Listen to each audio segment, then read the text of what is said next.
Hey everyone, tonight we're traveling back once again to the ancient world of Greek mythology.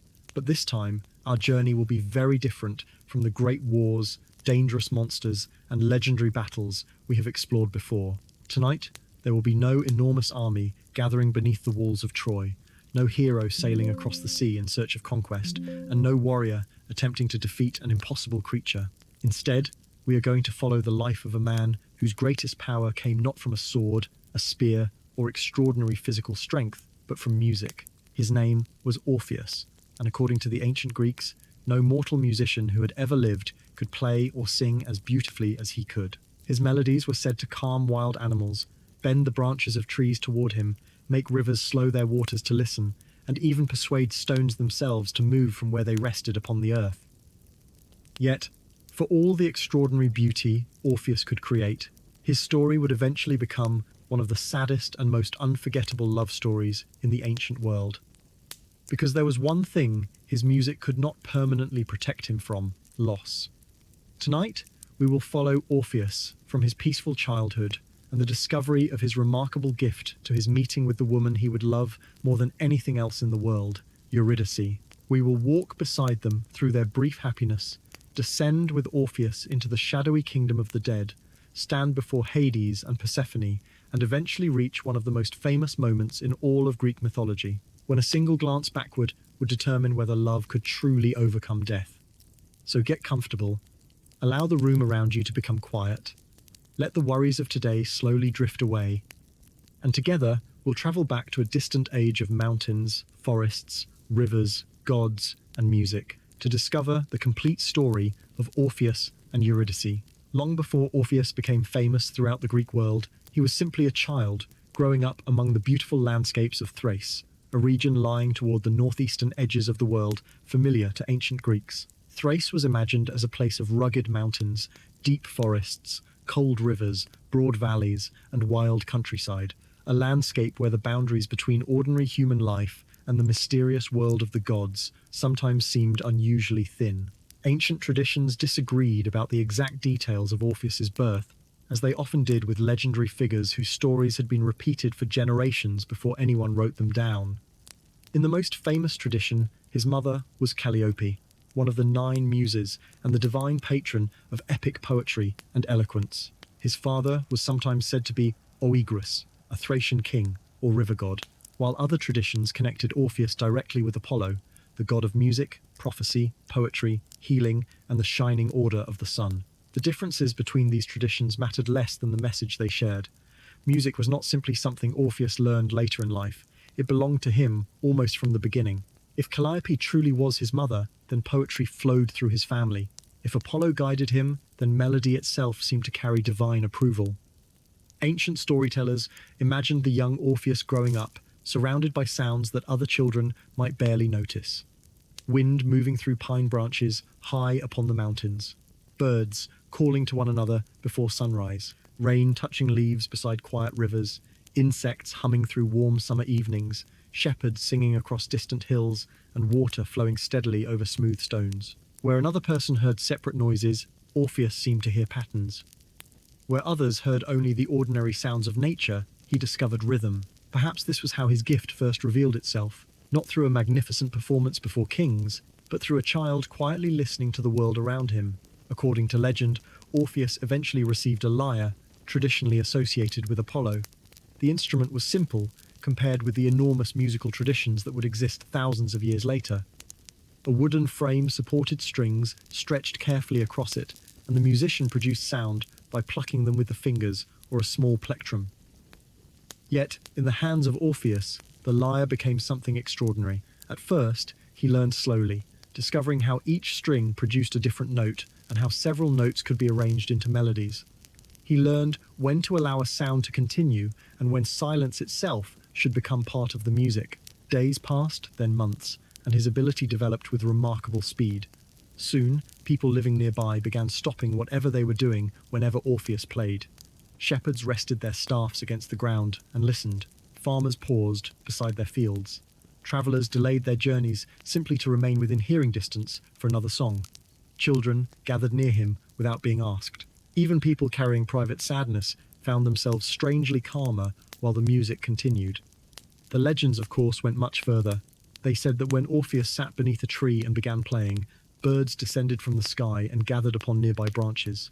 Deer stepped cautiously from the forest. Wolves, that might normally have frightened every person in the valley, approached peacefully and rested upon the grass.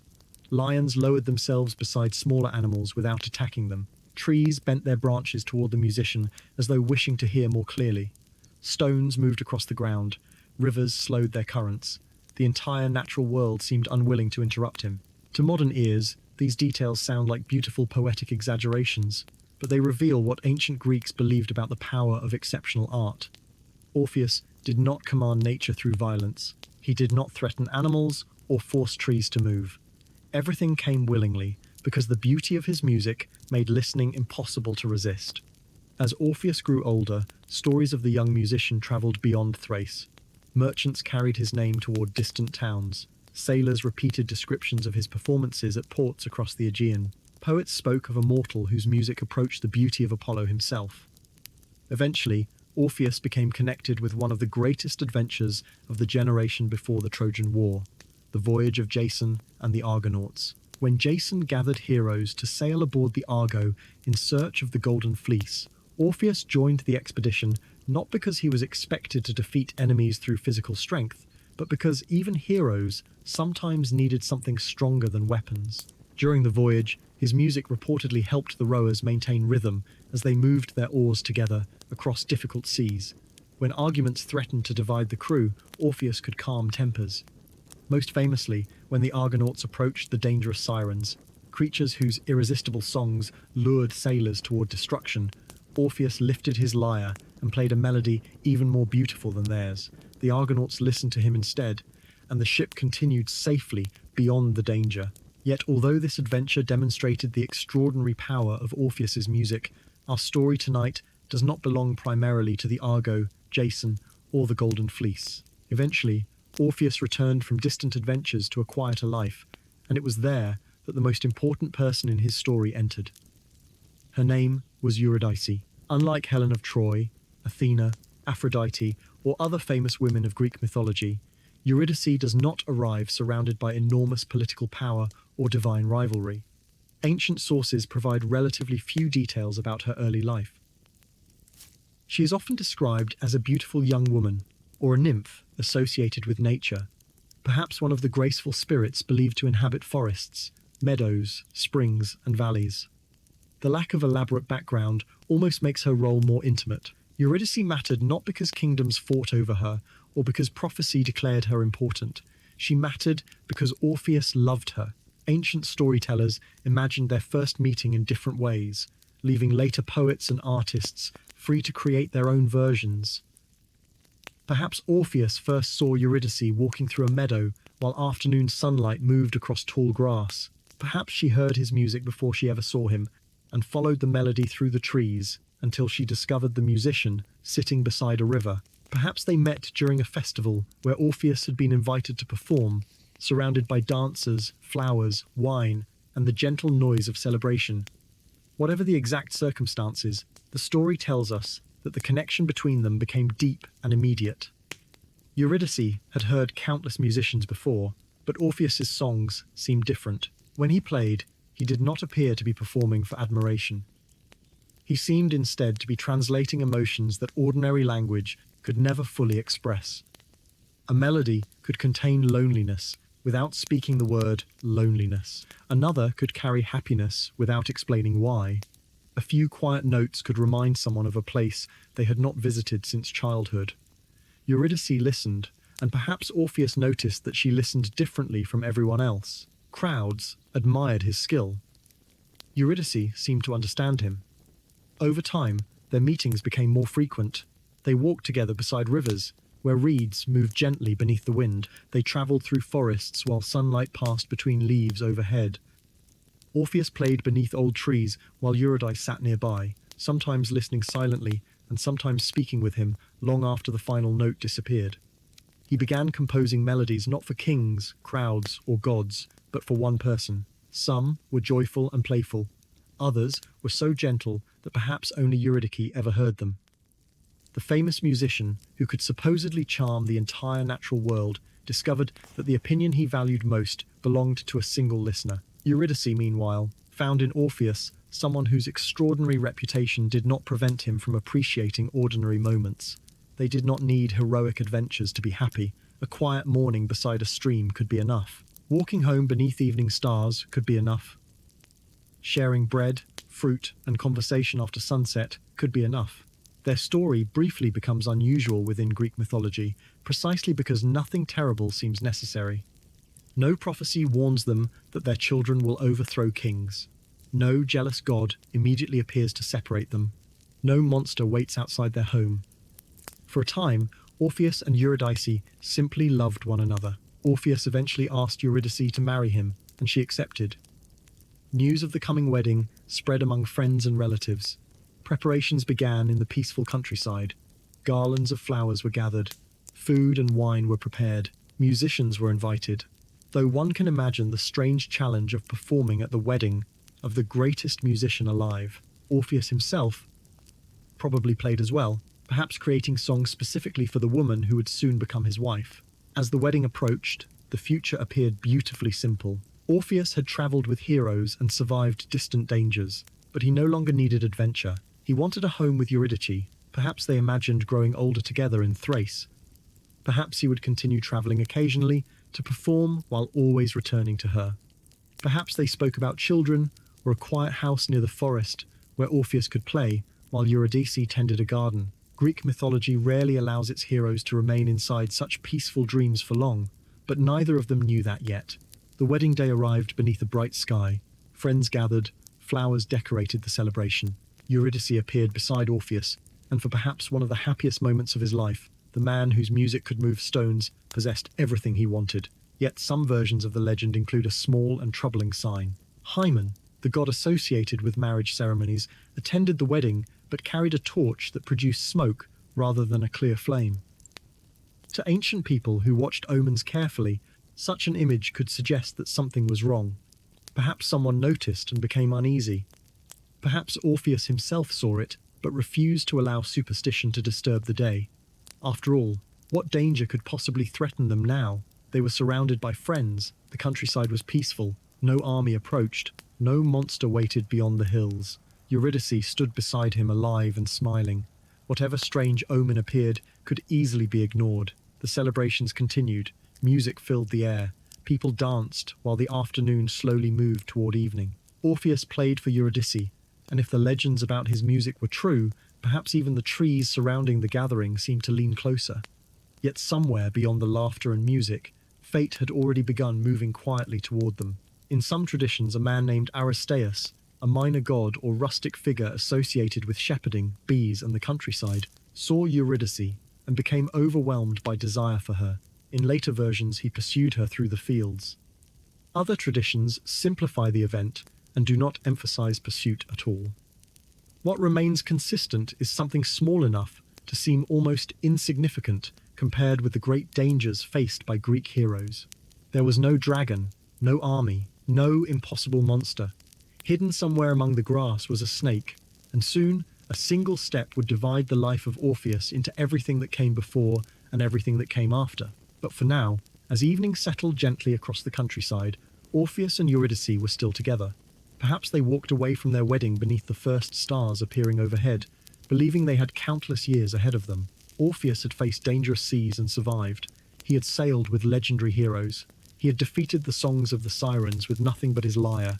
He had discovered a form of music capable of touching almost every living thing around him. Yet the greatest test of his life would not ask him to defeat an enemy. It would ask whether music itself could cross the one boundary no mortal was supposed to cross and return again. Soon, Orpheus would discover what it meant to lose the person for whom all his most beautiful songs had been written. And when the ordinary world could no longer give Eurydice back to him, he would make a decision almost no living person in Greek mythology dared to make. He would search for the entrance to the Underworld. He would descend into the kingdom of Hades while still alive, and he would attempt to persuade death itself to release the woman he loved. The days following the wedding of Orpheus and Eurydice should have marked the beginning of the happiest period of their lives. and for a little while it seemed that nothing in the world intended to disturb them. They returned to the peaceful countryside of Thrace, far from royal palaces, crowded cities, and the dangerous ambitions that shaped so many other stories of Greek mythology. Orpheus had already experienced more adventure than many people would experience in an entire lifetime. He had sailed aboard the Argo, travelled beside famous heroes, crossed dangerous waters, and discovered that his music could protect companions when weapons could not. Yet, after marrying Eurydice, the idea of heroic adventure no longer attracted him in quite the same way.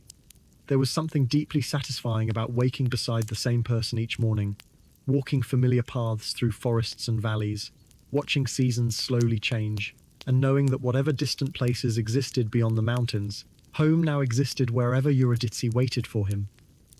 Orpheus continued playing his lyre, of course, because music was as natural to him as breathing, but the purpose of his songs gradually changed. Earlier in his life, he had played before crowds, heroes, travelers, and strangers who gathered because stories of his talent had reached them. Now, many of his favorite melodies were created for an audience of one. Eurydice would sit beside him during warm afternoons, while sunlight passed through leaves overhead, listening as his fingers moved gently across the strings. Sometimes Orpheus composed cheerful melodies inspired by the sound of birds moving through the branches. Sometimes he played slow songs while evening settled across the valley and distant hills became dark against the fading sky. Eurydice did not always speak when he finished. She did not need to. Orpheus could read her expression more easily than applause from 1,000 strangers. Their happiness was not dramatic enough to become the kind of story ancient poets normally preferred to preserve. There were no monsters to defeat, no kingdoms to inherit, no divine competitions to judge. Their days were built from ordinary things, meals shared together, walks through the countryside, conversations that continued long after sunset, small disagreements forgotten before morning, laughter over things no later storyteller would ever know, and the comfortable silence that eventually develops between two people who no longer feel the need to fill every moment with words. Perhaps this simplicity was precisely why Orpheus valued it so deeply. He had seen heroes searching across the world for objects that promised fame, wealth, or immortality. Yet none of those things seemed particularly important. While Eurydice sat beside him, ancient mythology often celebrates the person willing to travel farther, fight harder, or risk more than everyone else. But Orpheus gradually discovered another kind of happiness, wanting to remain exactly where he already was. Yet, the strange omen at their wedding had not been forgotten by fate. The smoking torch associated with Hymen had suggested that the marriage would not enjoy the long, peaceful future everyone expected, and before Orpheus and Eurydice could grow accustomed to their new life together, an ordinary day arrived that would transform everything. Eurydice went walking through the countryside. Ancient versions disagree about exactly why she was alone and what happened next. Some say she wandered with a group of nymphs through a meadow filled with wildflowers. Others describe her simply walking through tall grass beneath the warmth of the afternoon sun. A later and particularly famous tradition introduces Aristeus, a rustic divinity associated with shepherds, agriculture, olive cultivation, and bees. According to this version, Aristeus saw Eurydice and desired her. When she rejected his attention, he pursued her across the meadow. Eurydice ran. She did not know where the ground became dangerous. She did not see the small creature hidden among the grass. Her foot came down near a snake. The animal struck. Its fangs entered her ankle. Eurydice stumbled. At first, perhaps the wound appeared small, little more than 2 marks upon the skin, yet venom moved quickly through her body. Her breathing became difficult. Strength disappeared from her legs. The meadow that had seemed peaceful only moments earlier became strangely distant around her. If companions were nearby, they rushed toward her. Someone may have run desperately to find Orpheus. Someone may have attempted whatever remedies people of the ancient world knew for snakebite. But nothing could stop what had begun. Eurydice died. The entire transformation of Orpheus's life occurred through something terrifyingly small. Achilles had fallen beneath the walls of Troy after becoming the greatest warrior of his age. Heroes had died fighting monsters and armies. Kings had lost kingdoms through enormous wars. Eurydice simply stepped near a snake hidden in grass. There was no final heroic battle, and no opportunity for Orpheus to intervene. By the time the news reached him, the person around whom he had quietly begun building his future was gone. Perhaps someone approached while he was playing. Perhaps he saw the expression upon the messenger's face before hearing a single word. The lyre fell silent. Orpheus hurried toward the place where Eurydice lay, refusing at first to believe what he had been told. Yet, when he reached her, there was nothing his extraordinary gift could immediately change. He could play music that calmed animals. He could make trees bend toward him. He could overpower the supernatural songs of the sirens. But none of those abilities could make Eurydice open her eyes. For the first time in his life, music seemed completely powerless. The funeral took place according to the customs of the living. Eurydice's body was prepared. Mourners gathered. And the rituals separating the dead from the world they had left were performed. Orpheus remained beside her as long as anyone allowed. Perhaps friends tried to comfort him by saying the things people have always said when language becomes inadequate. They reminded him that Eurydice had been loved. They reminded him that death came eventually for everyone. They told him time would soften the pain. None of it mattered. Orpheus did not want explanations for death. He wanted Eurydice. When the funeral ended and everyone gradually returned to their own homes, Orpheus entered a silence, unlike anything he had previously known. The house that had seemed peaceful when Eurydice lived there now felt empty. Objects remained exactly where she had left them. A cup, a piece of clothing, a small household item, anything could suddenly carry an unbearable amount of memory. Paths they had walked together still existed outside, but walking them alone changed every familiar place. The river continued flowing as though nothing had happened. Birds still sang in the morning. People still worked in nearby fields. The sun continued rising and setting. Orpheus discovered one of grief's strangest cruelties. The world does not stop simply because one person's world has ended. For days he barely spoke. Then eventually he picked up the lyre. At first perhaps he did not know why. Music had always been the language through which Orpheus understood emotions too complicated for ordinary speech. And now he carried an emotion larger than anything he had previously attempted to express. His fingers touched the strings. The first notes were quiet. Then he began playing for Eurydice. The legends say the music that followed was unlike anything Orpheus had created before. His earlier songs could fill listeners with happiness or calm them during fear. These songs carried grief so deep that everything around him seemed to share it. Birds stopped singing and gathered silently nearby. Animals emerged from the forest but did not move closer than necessary. Trees bent their branches toward him as they always had.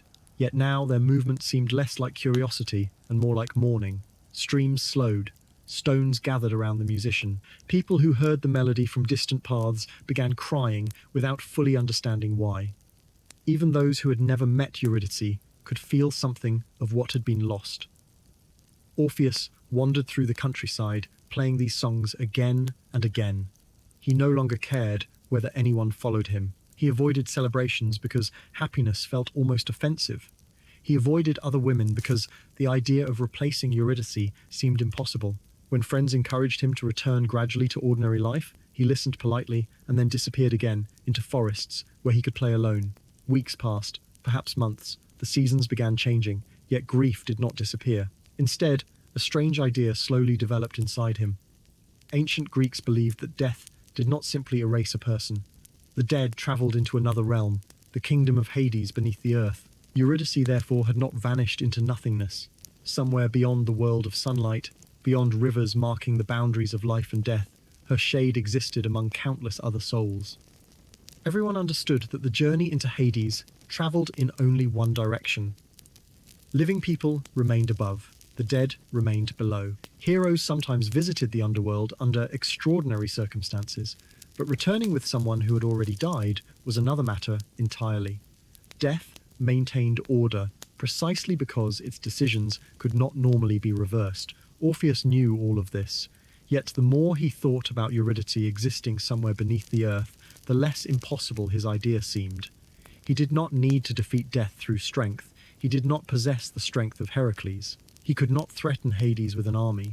But Orpheus possessed something no other living person possessed. He had music capable of changing hearts. If animals listened, if trees listened, if rivers listened, perhaps the dead would listen too. And if the dead could hear him, perhaps the rulers of the dead could hear him. The idea would have sounded insane to almost anyone else. Hades was not a cruel ruler who randomly stole people from the world. He governed the dead because that was the cosmic order assigned to him. Persephone sat beside him as queen. Countless souls had entered their kingdom since the beginning of humanity, and almost none returned. Why should they make an exception for one musician, simply because he loved his wife? Orpheus understood the question. He also understood that he would never forgive himself if he did not try. Gradually, grief transformed into determination.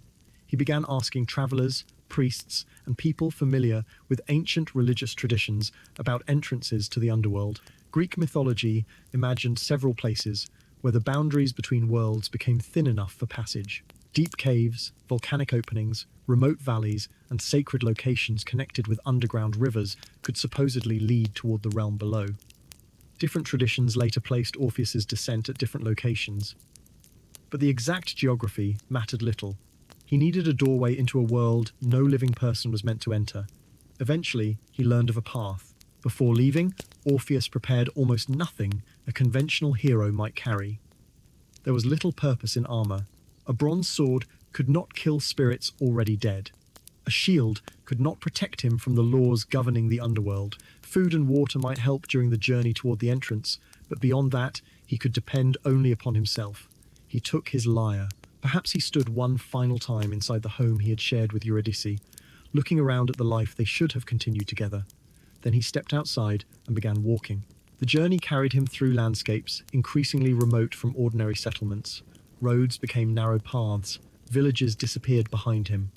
He crossed forests where sunlight barely reached the ground and followed rivers into valleys surrounded by steep cliffs. At night, he slept beneath the stars or beside small fires, the lyre resting close enough that his hand could reach it in darkness. Sometimes he played quietly before sleeping, imagining that somewhere beneath the earth Eurydice might somehow hear him. As he travelled, stories spread about what he intended to do. Some people called him courageous. Others believed grief had destroyed his judgment. Older travellers warned him to turn back. Priests reminded him that the dead belonged to Hades. Friends may have begged him to accept what no human being could change. Orpheus continued. He was not seeking immortality for himself. He was not attempting to steal treasure from the gods. He wanted only one person returned. Eventually, the landscape around him became darker and more severe. The path descended between rocks into a region where vegetation grew sparse. The air became colder, birds disappeared. Even insects seemed absent. Ahead stood the entrance he had been searching for, a deep opening leading beneath the earth. Ancient imagination filled such entrances with fear because caves already seemed like natural doorways into another world. Sunlight could illuminate only the first few steps before darkness swallowed everything beyond. Orpheus stood before the opening. For the first time since beginning his journey, perhaps he felt genuine hesitation. Grief had carried him across mountains and valleys, but the darkness ahead made the reality of his plan impossible to ignore. He was about to enter the kingdom of the dead while still breathing. There was no guarantee he would find Eurydice. There was no guarantee Hades would allow him to leave. Perhaps the moment he crossed the boundary, he too would become another shade, wandering forever below. Orpheus looked back toward the world of sunlight. Wind moved gently through the grass behind him. Somewhere far away, people were living ordinary lives, preparing meals, caring for children, arguing, laughing, falling in love, and eventually sleeping beneath peaceful roofs. He could turn around. He could return home. He could carry Eurydice's memory for the rest of his life, and eventually meet her naturally when his own time came. No one would call that cowardice. But Orpheus had not travelled this far simply to stand at the entrance. He placed one hand upon the lyre, then he stepped into the darkness. The light behind him gradually weakened as the passage descended. Rock walls became cold beneath his fingertips. Water dripped somewhere far ahead, each sound echoing through chambers he could not see. The air smelled of stone and earth. Orpheus moved slowly because a single careless step could send him falling into darkness. Eventually, even the entrance disappeared behind him. There was no sunlight now, only whatever faint, supernatural light ancient storytellers imagined within the boundaries of Hades. The deeper he travelled, the quieter the world became. Then he began hearing something. At first it resembled wind, though there should have been no wind so deep beneath the earth. Gradually Orpheus realized the sound came from voices, countless voices, whispers, from people who had once lived beneath the same sun he had just left behind. The path widened, Ahead appeared dark water stretching through the shadows. Orpheus had reached one of the rivers, separating the world of the living from the kingdom of the dead. Beside the shore waited an ancient boat, and within it stood a figure known to every Greek who had ever heard stories about death. Charon, the ferryman of the underworld, carried the souls of the dead across the river, traditionally accepting a coin placed with the body during burial as payment for passage. But Orpheus was not dead. His heart still beat. Breath still entered his lungs. Charon looked at the living musician standing upon the shore and refused to carry him. No living passenger belonged aboard that boat. Orpheus did not argue. He did not threaten. Instead, he sat beside the dark river and lifted his lyre. His fingers touched the strings. A melody entered the underworld. Perhaps no living music had travelled there for generations. The notes moved across the black water and through the surrounding darkness. Charon stopped. The endless shades waiting nearby became still. Even the river seemed quieter. Orpheus played, not to demonstrate his skill, but to explain why he had come. Every note carried Eurydice.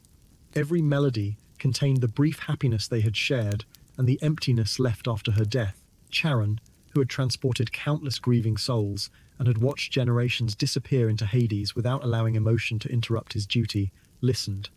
When the song finally ended, the ferryman said nothing. He simply allowed Orpheus into the boat. The vessel moved away from the shore. No ordinary oars seemed necessary in some versions. In others, Charon pushed silently through the dark water while Orpheus sat behind him. Around them drifted shadows of the dead. Somewhere beyond the opposite bank waited the deeper kingdom of Hades. Eventually, the boat reached the far shore. Orpheus stepped onto land no living man should normally touch. Yet another guardian waited ahead. From the darkness emerged Cerberus, the enormous hound protecting the gates of the underworld, usually described with 3 heads and a terrifying form designed to prevent the dead from escaping and unwanted visitors from entering. The creature growled as Orpheus approached. 3 sets of eyes watched him. Powerful jaws opened. Orpheus could not fight Cerberus, and he did not attempt to. Once again, he lifted the lyre. The melody began. The growling slowly stopped. One head lowered, then another. Finally, the great guardian lay peacefully upon the ground, listening like an ordinary dog resting beside its master. Orpheus walked past. Beyond Cerberus stretched the true realm of the dead. Countless shades moved through the dim landscape. Some had been kings, some had been warriors, others had lived ordinary lives, forgotten by history. Here, wealth meant nothing. Beauty meant nothing. Reputation meant little. Everyone eventually arrived in the same kingdom. As Orpheus continued forward, souls gathered around him because the living sound of his lyre was something they had almost forgotten. Ancient poets later imagined even the most famous sufferers of the underworld pausing during his song. Sisyphus, condemned eternally to push a stone uphill, only to watch it roll down again, stopped his endless labor. Tantalus, tormented by food and water forever remaining beyond his reach, forgot his hunger for a moment.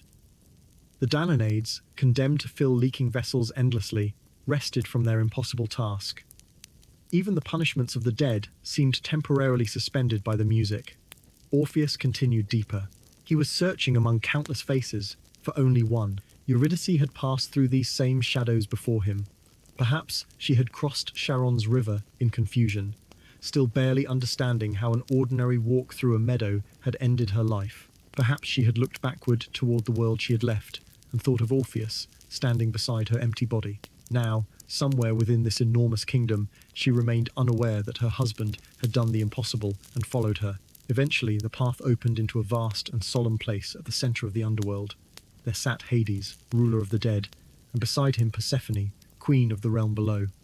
Hades looked upon the living man who had somehow crossed the river, past Cerberus, and entered his kingdom, carrying nothing but a musical instrument. He had seen heroes attempt impossible things before, but Orpheus had not come to fight. The musician stepped forward. He knew this was the moment upon which everything depended. Charon had listened. Cerberus had listened. The dead had listened. But none of them possessed the authority to return Eurydice. Only the rulers sitting before him could do that. Orpheus raised his lyre. He took a slow breath, and before the god and goddess who governed death itself, he began the most important song he would ever play. Orpheus stood before Hades and Persephone in a silence so deep that even the distant whispers of the dead seemed to disappear. He had crossed the boundary no living person was meant to cross, persuaded Charon to carry him across the dark river, calmed Cerberus without raising a weapon, and walked among countless souls whose lives had ended long before his own. Yet all of those impossible steps had only brought him to this one moment. Before him sat the rulers of the Underworld, and somewhere within their vast kingdom waited Eurydice. Orpheus understood that no strength, threat, or clever trick could help him now. Hades was not a king who could be intimidated by armies, because every warrior eventually entered his realm. Persephone was not a queen who could be bribed with treasure, because gold meant very little among the dead. Orpheus possessed only the lyre he had carried from the world above, and the love that had driven him farther than grief normally allowed a mortal to travel. Slowly, he lowered his eyes in respect, placed his fingers upon the strings, and began to play. The first notes were quiet enough that they almost seemed to vanish before reaching the throne, but gradually the melody grew, carrying with it the story Orpheus could no longer explain through ordinary speech. He played of the first time he had seen Eurydice, of peaceful afternoons beneath trees, of walks beside rivers, of small conversations remembered only because they had been shared with her. He played of their wedding, of the future they had imagined, and of the single ordinary day when a snake hidden among the grass had taken everything away. He did not accuse Hades of cruelty. He did not claim death itself was unfair. Instead, he acknowledged something the rulers of the underworld already knew better than anyone. Every mortal eventually died. He asked only why Eurydice had needed to leave so soon, before their marriage had truly begun, before age had changed their faces, before years had given them the ordinary memories most couples expected to share. The melody moved through the great hall, and the effect was unlike anything the underworld had ever experienced. Spirits who had gathered behind Orpheus became perfectly still. The Furies, terrifying goddesses associated with vengeance and punishment, reportedly allowed tears to fill their eyes. Souls who had forgotten the warmth of sunlight remembered it for a moment. Even the endless darkness seemed softer while the song continued. Persephone listened closely.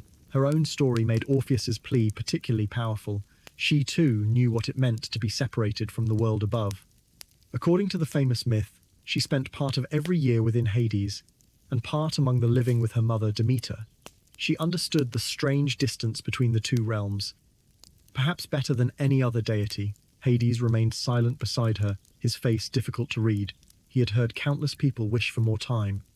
Every soul entering his kingdom had left someone grieving above. If he returned one person simply because another loved them, why not return everyone? Death would lose the order that made life itself meaningful. Yet Orpheus's song did not demand the destruction of that order. It asked for one exception, one brief act of mercy, one unfinished life returned before its proper time. As the final notes faded, Orpheus lowered the lyre. For a long moment nothing happened. He did not know whether his music had failed. Then Persephone turned toward Hades. Ancient storytellers often imagined the two rulers exchanging only a glance, because no long conversation was necessary between gods who had ruled together for ages. At last, Hades spoke. Eurydice could return. Orpheus barely understood the words at first. After everything he had endured, the impossible answer was yes. But Hades immediately added one condition. Orpheus would leave the underworld first. Eurydice would follow behind him. Throughout the entire journey upward, Orpheus must not look back at her. He must not turn to confirm she was there. He must not attempt to touch her. He must not speak in a way that required seeing her response. He simply had to trust that she followed. Only after both of them had completely reached the world of the living could he turn around. If Orpheus looked back even once before Eurydice had crossed the boundary, she would return instantly to the dead, and there would be no second exception. The condition sounded simple. After all, Orpheus had crossed rivers guarded by supernatural beings and entered the throne room of Hades. Surely, walking forward without turning his head should be easy. He accepted immediately. Somewhere beyond the shadows, a figure appeared. Orpheus felt his breath stop. It was Eurydice. Perhaps she looked exactly as she had on the last peaceful morning they shared, or perhaps she appeared pale and distant, like the other shades of the dead. Orpheus wanted desperately to run toward her, but the condition had already begun. He turned away before temptation could overcome him. The path back toward the living world stretched ahead. Eurydice followed. At first, Orpheus felt almost light, despite the darkness surrounding him. Every step carried her closer to life. The impossible had worked. His music had reached death itself and persuaded it to loosen its grip. Yet very soon, the true difficulty of Hades' condition revealed itself. Orpheus could not hear Eurydice clearly. The dead did not always walk with the solid footsteps of the living. Behind him came little more than faint movement, sometimes so quiet that he wondered whether he had imagined it. He wanted to ask if she was there. Perhaps he did. If she answered? Her voice may have been too soft to hear through the vast silence. Still, he continued, they passed the same souls who had gathered around his music earlier. Orpheus kept his eyes forward. They approached Cerberus. The enormous guardian watched them pass, but made no attempt to interfere, because Hades himself had granted permission. Orpheus continued toward the river. Charon carried them across, or, according to some retellings, the returning path simply led them beyond the waters through another route. Whatever the geography, Orpheus never turned around. Darkness surrounded him, and the absence of visible confirmation slowly became unbearable. Every few steps, a new thought entered his mind. What if Hades had deceived him? The ruler of the dead had no reputation for casual dishonesty, but grief does not always reason calmly. What if Eurydice had become lost somewhere behind him? The underworld contained countless paths and shadows. What if she had stopped? What if some rule prevented her from crossing a particular point? What if Orpheus had misunderstood the condition? Perhaps he needed to guide her more carefully. Then he remembered Hades' exact instruction and forced himself forward. Trust. That was all the condition required. Yet trust is sometimes much harder than courage. Courage had carried Orpheus into the underworld because danger had been visible. He could see Charon. He could see Cerberus. He could see Hades. Now his challenge was uncertainty. There was nothing to fight and nothing to solve. He simply had to believe in someone he could not see. The upward path became steeper. The air slowly changed. For the first time, in what felt like an eternity, Orpheus sensed something faintly familiar ahead. The cold stillness of the underworld began giving way to the smallest movement of air. Somewhere in front of him lay the world of the living. He continued climbing. Behind him, Eurydice followed in silence. Orpheus began imagining what would happen once they emerged. They could return home. He could take her again through the forests they had walked together. Perhaps they would never treat another ordinary morning casually. Perhaps every sunrise would feel like a gift. He imagined introducing Eurydice again to friends who believed they had buried her forever. He imagined the shock, the joy, the questions no one could answer. Most of all, he imagined simply sitting beside her without needing to perform any miracle. Yet with hope came impatience. The closer they moved toward the exit, the harder it became not to look back. Ahead, the darkness began thinning. A pale grey light appeared in the distance. Orpheus's heart raced. Sunlight. He had almost reached it. He continued forward. The opening gradually became clearer. He could see rocks near the entrance. Beyond them, perhaps grass moved beneath the wind. The world of birds, rivers, trees, warmth, and ordinary human life waited only a short distance ahead. Orpheus stepped closer. His face entered the light, then his shoulders, then finally his entire body crossed the threshold into the upper world. He had done it. He was alive beneath the sky again. Instinctively, joy overwhelmed him. He had followed every instruction. He had never turned around. Eurydice was returning. Orpheus began to turn. Then, perhaps some quiet part of his mind remembered the exact wording. Both of them had to reach the world of the living. Had Eurydice crossed yet? Orpheus froze. He listened. Nothing. No footsteps, no breathing, no sound behind him at all. The entrance remained dark. He could not tell how far away she was. Perhaps only one step. Perhaps 20. Perhaps she had never followed. Doubt entered like cold water. He called her name. If Eurydice answered, Orpheus could not hear it. The silence became unbearable. He had travelled through the kingdom of death itself, and now only a few feet separated him from certainty. Surely one glance could not matter now. He was already outside. The condition was almost complete. Perhaps Eurydice too had crossed the invisible boundary, even if she remained inside the shadow of the cave. Orpheus waited another moment. Still nothing.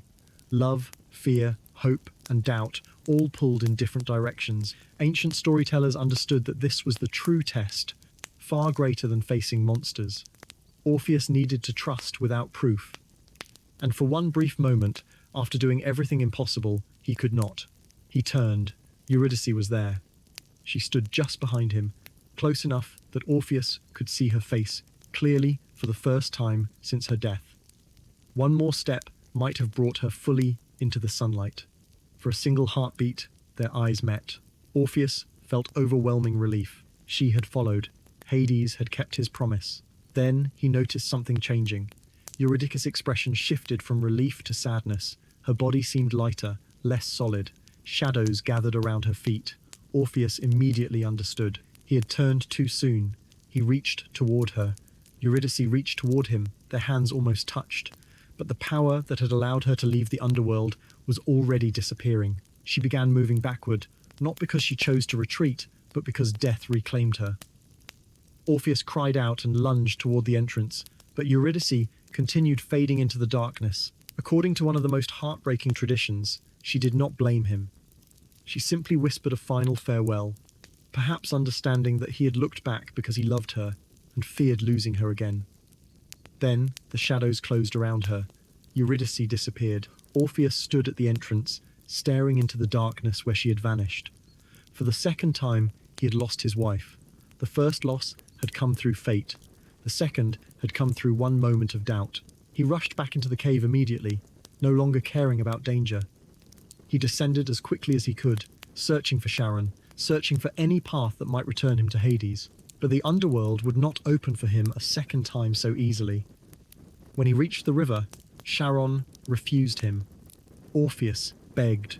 He offered music. He cried. He waited beside the dark water for days, according to some traditions, refusing food and sleep, hoping the ferryman might eventually change his mind. Charon did not. The condition had been clear. Hades had granted one exception. It was finished. Orpheus could not cross again while alive. At last, exhaustion forced him away from the river. Slowly, he began climbing toward the world above, alone. The return was completely different from his earlier ascent. Before, every step had carried hope. Now each step confirmed what had been lost. He emerged beneath daylight once again, but sunlight no longer felt like victory. Somewhere below him, Eurydice remained among the dead, this time knowing Orpheus had almost brought her home. The musician who had persuaded Hades, softened Persephone, calmed Cerberus, and silenced the punishments of the underworld, had been defeated not by a god, monster, or warrior, but by a single human moment of uncertainty. And that is precisely why the story survived. If Orpheus had looked back because he was foolish, the myth would be simple. But he looked back because he loved. He wanted reassurance. He wanted proof that the person he had already lost once had not disappeared again. The very emotion that carried him into the underworld became the emotion that made complete trust impossible. Orpheus returned toward the forests and valleys of Thrace, carrying his lyre, but no longer believing music could repair what had happened. Yet his story was not finished. In the years that followed, the songs he created would become even more sorrowful.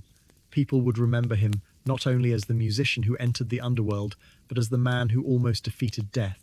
And eventually, his own life would reach a strange and violent end, surrounded by mystery. Only then, according to the gentlest versions of the legend, would Orpheus finally travel into Hades without needing permission to return. And somewhere, among the quiet shades, Eurydice would be waiting for him once more. When Orpheus finally emerged from the darkness of the underworld for the second time, he did so alone. The same path that had once seemed filled with hope now felt unbearably empty. Sunlight touched his face, wind moved through the grass, and birds sang from distant trees exactly as they had before, but Orpheus experienced each familiar sound differently. He had crossed into the kingdom of Hades, stood before the rulers of the dead, and achieved what almost no mortal had ever achieved. Eurydice had been given back to him. For a brief time, she had followed only a few steps behind, yet a single glance had returned her to death, and now there was no third chance, no second bargain, no hidden path waiting to reopen. Orpheus remained near the entrance for a long time, perhaps hours, perhaps days, in the way ancient storytellers imagined, grief making time almost meaningless. He continued looking toward the darkness, as though Eurydice might somehow appear again if he waited long enough. She did not. Eventually, the reality became impossible to avoid. The world above had accepted him back, but it had not returned what he had gone below to recover. He picked up his lyre and began walking toward Thrace. The journey home followed many of the same roads he had travelled before, yet every place seemed altered. The mountains had not moved, the rivers followed the same valleys, villages remained where they had always stood. What had changed was the person passing through them. Before descending into the underworld, Orpheus had been grief mixed with determination. He had possessed a goal. Every difficult step carried him toward the possibility of seeing Eurydice again. Now there was no destination capable of solving anything. He could walk east or west, remain in Thrace or cross the sea, perform before kings or disappear into forests. And Eurydice would still remain beyond the boundary of death. As he travelled, people recognized him. The story of his impossible journey had already begun spreading. Some had heard that he had entered Hades alive. Others heard that Cerberus had fallen asleep while listening to his music. Some repeated rumors that Persephone herself had wept. When travelers approached asking whether the story was true, Orpheus rarely answered. What could he say? Yes, he had reached Eurydice. Yes, he had nearly brought her home. Yes, he had turned around too soon. Those facts contained no comfort. Eventually, he returned to the countryside, where their short married life had begun. The house still stood. The same paths remained. Perhaps flowers grew again near the meadow where Eurydice had died. Orpheus entered familiar rooms and found them filled with an absence more difficult than before. After her first death, he could still imagine that somewhere beneath the earth she existed without knowing he would come. Now he knew exactly where she was and knew she had seen him fail. Yet, according to many retellings, Eurydice's final expression contained no anger. She had understood. That memory became both comfort and pain. Orpheus had spent his life believing music could communicate emotions more clearly than ordinary language, and after returning from Hades, he began creating songs unlike anything people had heard before. They were not simply sad. They contained something more complicated. Love mixed with regret, hope remembered after hope had disappeared, and the strange beauty of knowing that something can be precious precisely because it does not last forever. People travelled great distances to hear him. Some expected the musician whose song had moved the rulers of the dead to perform something supernatural. Instead, they found a man sitting quietly beside a river or beneath a tree, playing as though no audience existed. Yet when he began, listeners became completely still. According to the legends, nature continued responding exactly as it always had. Deer approached without fear. Birds landed nearby. Trees seemed to bend toward him. Stones moved closer. But Orpheus no longer interpreted these wonders as proof of power. He had learned something in the underworld that changed his understanding of music forever. Music could move hearts. It could soften anger. It could give grief a shape people could survive. But it could not guarantee control over life. The greatest musician in mythology had finally discovered the limit of his own gift. For a long period, Orpheus withdrew from ordinary social life. Different ancient sources describe these years in different ways, and later poets expanded them with details that may belong to separate traditions. Some say he refused to love another woman after Eurydice. Others describe him teaching men of Thrace sacred mysteries and encouraging them to live with greater spiritual discipline. His name eventually became associated with Orphism, a collection of religious traditions that developed in the Greek world and emphasized purification, the immortality of the soul, and the possibility of a better existence after death.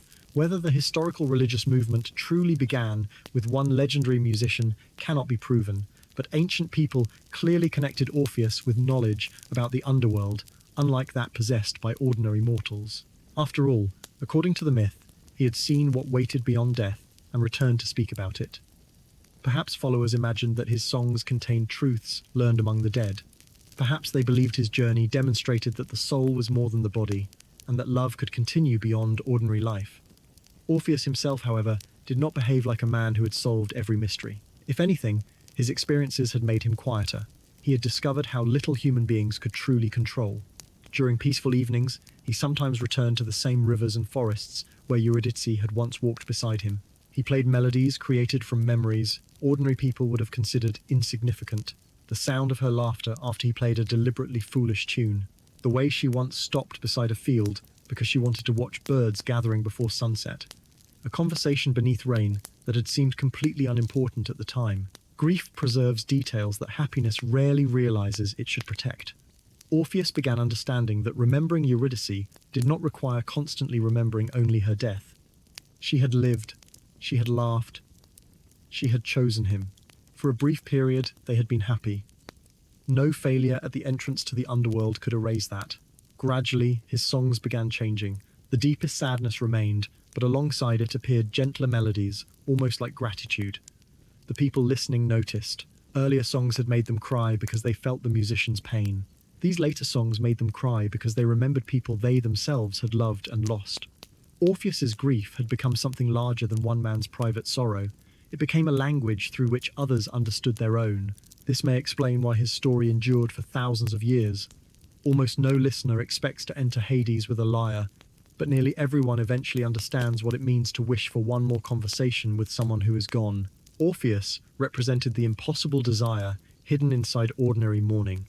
If we could somehow reach them, what would we say? What would we promise?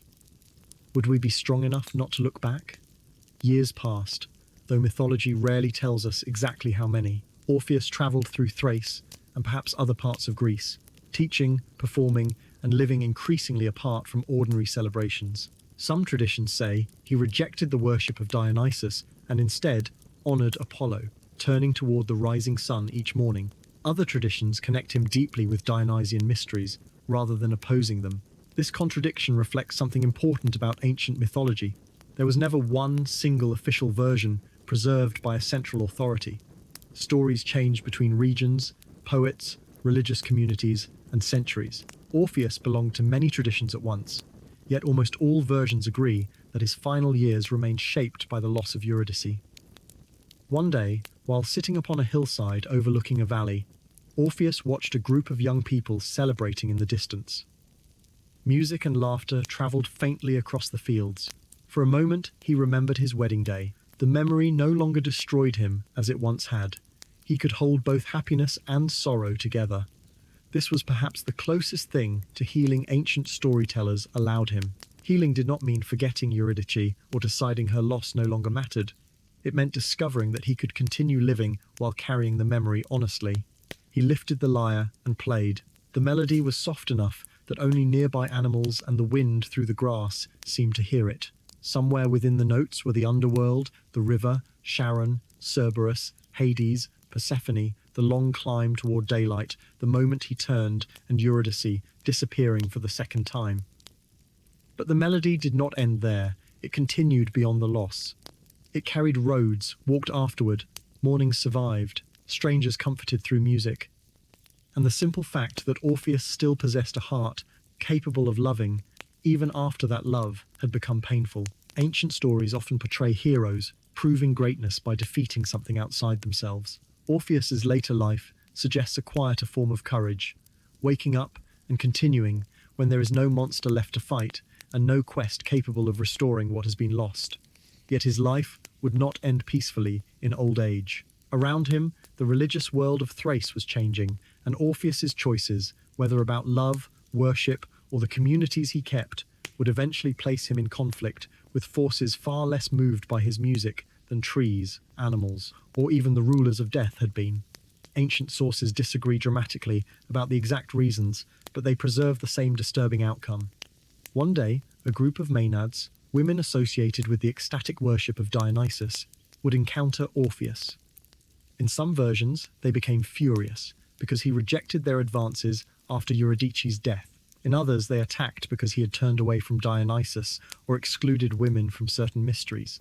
Whatever the cause, their rage would lead toward the final tragedy of his mortal life. The musician who had survived the underworld itself would eventually die beneath the open sky of Thrace. But even that would not completely silence him, because according to one of the strangest and most beautiful traditions, Orpheus's voice continued singing after death. His lyre travelled toward the stars, and at last, the journey he had failed to complete while alive would become possible. This time, when Orpheus crossed into the kingdom of Hades, he would have no reason to return. Eurydice would be waiting. As the years passed, Orpheus became an increasingly mysterious figure throughout Thrace. Known not simply as the greatest musician among mortals, but as someone who had travelled where almost no living person could travel and somehow returned. People who encountered him upon lonely roads or beside quiet rivers sometimes wondered whether the man before them still belonged completely to the ordinary world.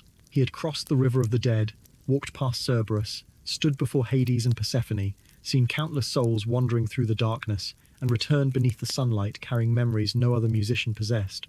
Yet Orpheus rarely spoke openly about everything he had witnessed. Instead, whatever he had learned appeared within his songs. His music became quieter and deeper with age, no longer created to astonish crowds or demonstrate the supernatural power for which he had become famous. He played because music remained the only language large enough to contain everything he remembered. Sometimes, he travelled alone into the mountains before sunrise and sat upon a high ridge while darkness slowly disappeared from the valleys below. As the first pale light appeared beyond the horizon, Orpheus lifted his lyre and played toward the rising sun. Some traditions, therefore, connected his later life particularly strongly with Apollo, the god whose influence had always surrounded his musical gift. Other traditions connected Orpheus with secret religious teachings concerning the soul, purification, death, and rebirth. People gathered around him seeking answers. They wanted to know what happened after death. They asked whether the dead remembered those they had loved. They asked whether the soul continued beyond the body. Perhaps the question Orpheus heard most often was also the one he could answer least easily. Had he truly seen Eurydice? He had. He had seen her standing only a few steps behind him at the entrance to the world of the living. He had watched her disappear again. But explaining that experience through ordinary words seemed impossible. So Orpheus answered with music. Those who listened could decide for themselves what they heard within it. For some, his melodies carried hope that death was not complete separation. For others, they carried a warning about doubt and impatience. For Orpheus himself, perhaps they carried both. He had stopped trying to change the past. The moment when he turned toward Eurydice could not be repeated. No amount of regret could place him again upon that path with the opportunity to choose differently. Slowly, he learned to live beside that truth. Yet one thing did not change. Orpheus never forgot Eurydice, and in the most famous versions of his story, he never chose another wife. People around him continued with their lives.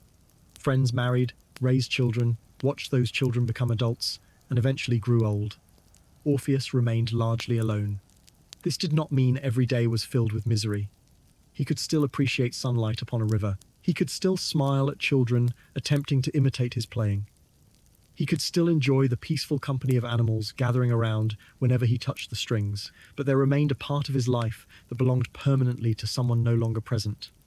The decision to remain alone became important in later traditions, explaining the strange and violent circumstances of his death. One version tells that groups of Thracian women became angry because Orpheus rejected every attempt to draw him into another relationship. His loyalty to Eurydice, beautiful from one perspective, appeared insulting from another. Other versions connect his fate with religious conflict. Orpheus may have turned increasingly toward Apollo and away from Dionysus, god of wine, ecstatic celebration, theatre, and wild religious experience.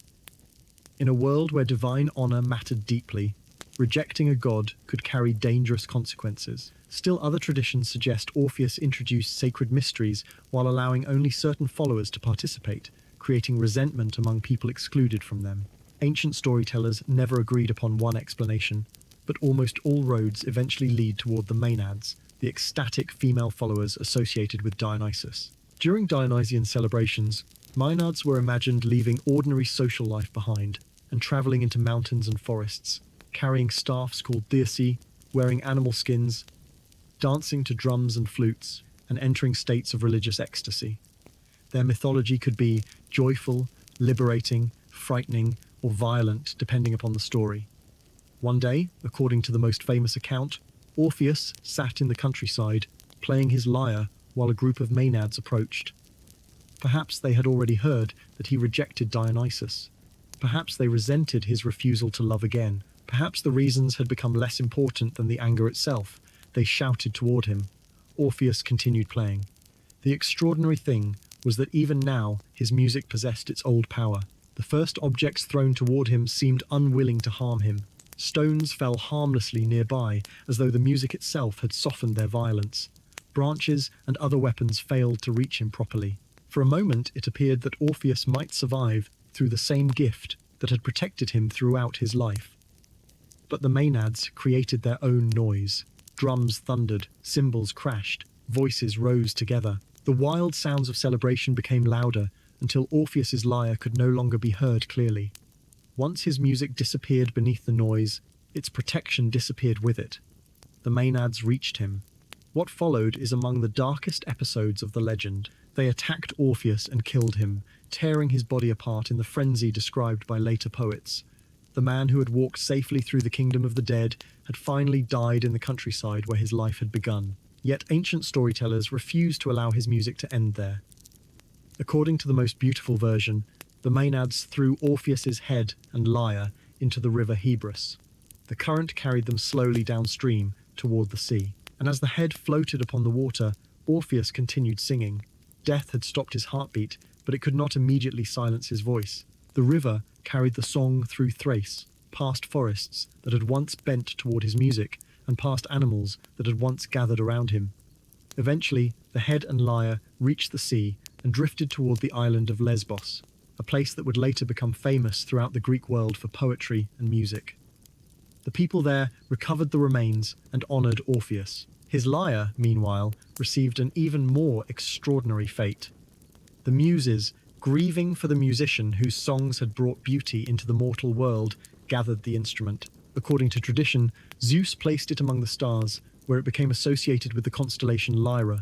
On clear nights, people could look upward and imagine that the instrument of Orpheus had never truly disappeared. But while the living world mourned the musician, another journey had already begun. Orpheus's soul descended toward the underworld. This time, he did not need to search for a hidden entrance. He did not need to persuade Chiron that a living man should cross the river. He did not need to calm Cerberus or stand before Hades asking permission to remain. He entered exactly as every mortal eventually would. Perhaps Charon recognized him immediately. Perhaps the ferryman remembered the strange living musician who had once sat beside the dark river and played a song powerful enough to interrupt duties older than kingdoms. Perhaps Cerberus remembered the melody that had once made three restless heads settle peacefully upon the ground. Perhaps the shades gathering along the path recognized the musician whose songs had briefly interrupted their eternal sorrow. Orpheus continued through the darkness, but now there was no desperate uncertainty. He knew where he was going. Somewhere among the countless souls waited the person he had searched for before. And then, according to the gentlest ending preserved by the ancient tradition, Orpheus saw Eurydice. There was no snake hidden beneath the grass this time, no doorway separating life from death. No command from Hades requiring him to walk ahead without looking back. No invisible boundary Eurydice needed to cross. Orpheus could turn toward her as many times as he wished. Perhaps for a moment, neither moved. Their last meeting had lasted only seconds at the mouth of the underworld, when Orpheus turned too soon and watched Eurydice disappear. Now there was no reason to hurry. He approached her. Eurydice approached him, and after years of separation, they were together again. Later poets imagined them walking peacefully through the fields of the dead, side by side. Sometimes, Orpheus walked ahead and looked back simply because he finally could. Sometimes, Eurydice walked ahead and he followed. The action that once destroyed their chance at reunion no longer carried any danger. There was nowhere for either of them to disappear. For Orpheus, death therefore became something very different from defeat. Throughout his life, he had attempted to bring Eurydice back into his world. In the end, time brought him naturally into hers. Yet even here, our story is not quite finished, because the legend of Orpheus continued growing long after the imagined musician himself had entered the underworld. His name became connected with sacred poems, mysterious religious rituals, philosophical ideas about the soul, and teachings concerning what might happen after death. Ancient Greeks and later Romans continued retelling the story of the musician who made Hades listen. Artists painted him surrounded by animals. Sculptors imagined him holding his lyre. Poets returned again and again to the moment when he walked toward daylight, while Eurydice followed silently behind. Different generations interpreted his mistake differently. Some blamed Orpheus for lacking trust. Others saw the glance backward as inevitable, because anyone who truly loved someone would eventually need reassurance that they were still there. Perhaps that is why the myth remains so powerful. The impossible parts of the story, the three-headed dog, the supernatural rivers, the moving stones, and the kingdom beneath the earth, are not actually what make Orpheus memorable. What makes him memorable is something completely human. He loved someone. He lost her. He would have travelled anywhere to find her. When given one impossible chance to bring her home, he became afraid of losing her again. And in that fear, he looked back. The gods did not need to create a complicated trap. They simply asked him to trust when the person he loved was invisible behind him. Orpheus could charm the entire natural world, yet he could not completely silence the doubt inside his own mind, and perhaps that is exactly why his story never needed a perfect hero. Orpheus was extraordinary because of his music, but unforgettable because of his humanity.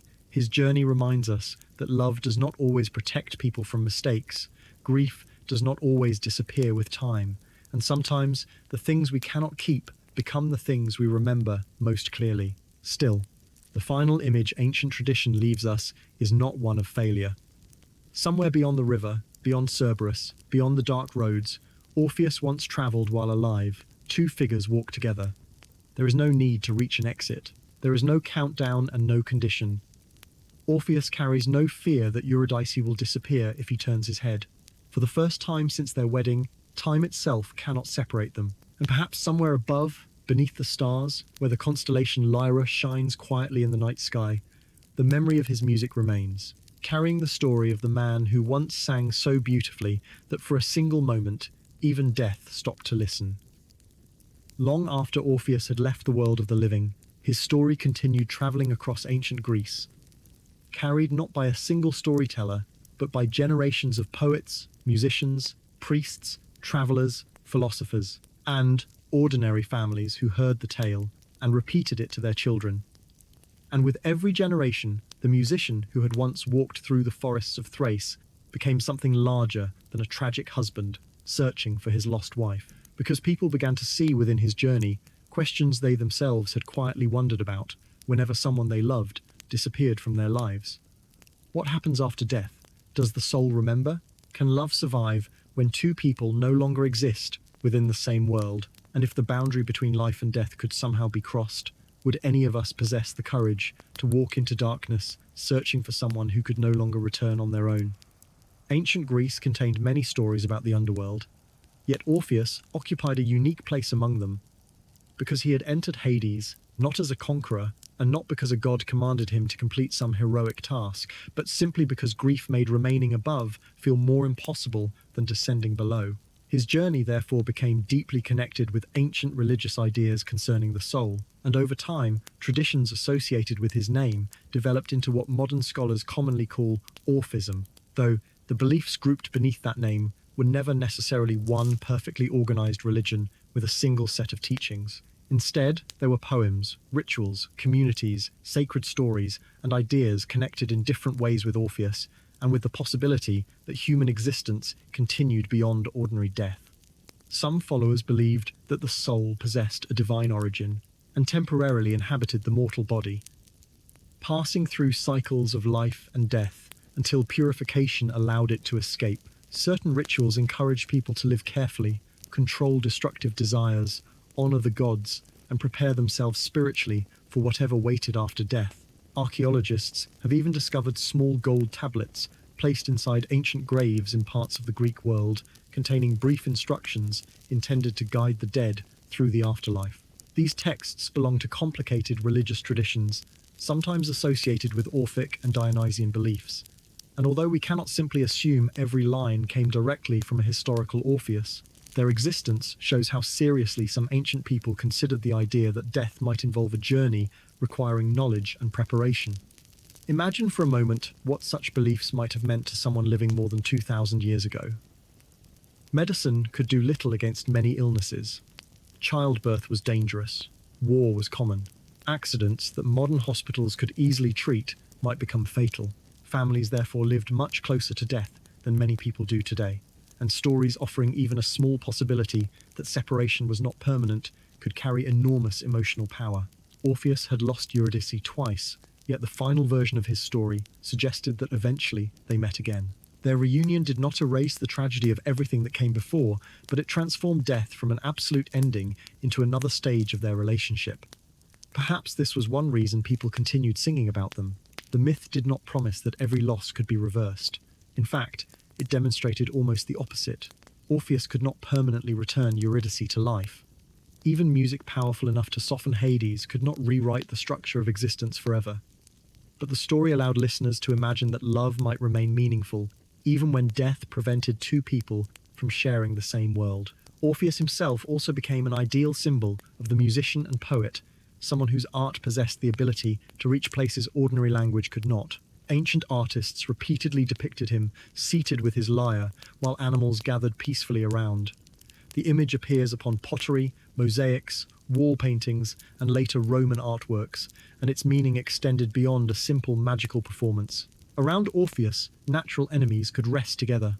Predators stopped hunting, frightened animals approached without fear. The world became harmonious while the musician played. In some representations, lions, deer, birds, horses, and other creatures form an almost perfect circle around him, as though music briefly restores a peaceful order hidden beneath the violence of nature. Perhaps ancient viewers saw something comforting in this idea. Human life could be chaotic.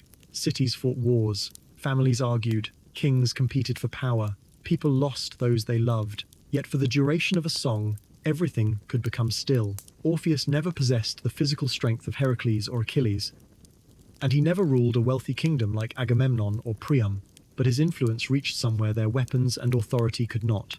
A sword could force an enemy backward. A king could command obedience. Orpheus could make someone choose to listen.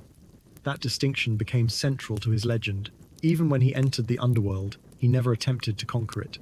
Imagine how different the story would feel if Orpheus had arrived carrying a sword and demanded Eurydice's return. Hades would simply have possessed infinitely greater power. Instead, Orpheus understood instinctively that grief could not defeat death through violence. He needed compassion. His song allowed Hades and Persephone to experience his loss rather than merely hear him describe it. And for one extraordinary moment, the laws separating life from death softened. Yet perhaps the most important part of the myth remained the condition Hades gave him. Do not look back. On the surface, the instruction appears almost ridiculously easy. Walk forward, Eurydice follows, reach the sunlight, then turn around. But the more carefully we imagine the journey, the more difficult it becomes. Orpheus could not see her. He could barely hear her. He had already lost her unexpectedly once. Every step through the darkness gave his mind another opportunity to create doubt. What if she was not following? What if Hades had changed his mind? What if Eurydice had fallen behind? What if some spirit had stopped her? What if Orpheus reached the surface only to discover he had walked alone the entire way? The test was never truly about controlling the movement of his head. It was about trust. Orpheus could face Cerberus because Cerberus stood visibly before him. He could appeal to Hades because Hades sat upon a throne where Orpheus could see him. But trusting the silent footsteps of someone hidden behind him required a completely different kind of courage. The closer he came to success, the stronger the temptation became. When sunlight finally touched him, perhaps he believed the danger had already passed. He had done everything asked of him. He had crossed the threshold. Surely Eurydice must have crossed as well. One glance seemed harmless, and then he saw her, still standing within the boundary of death.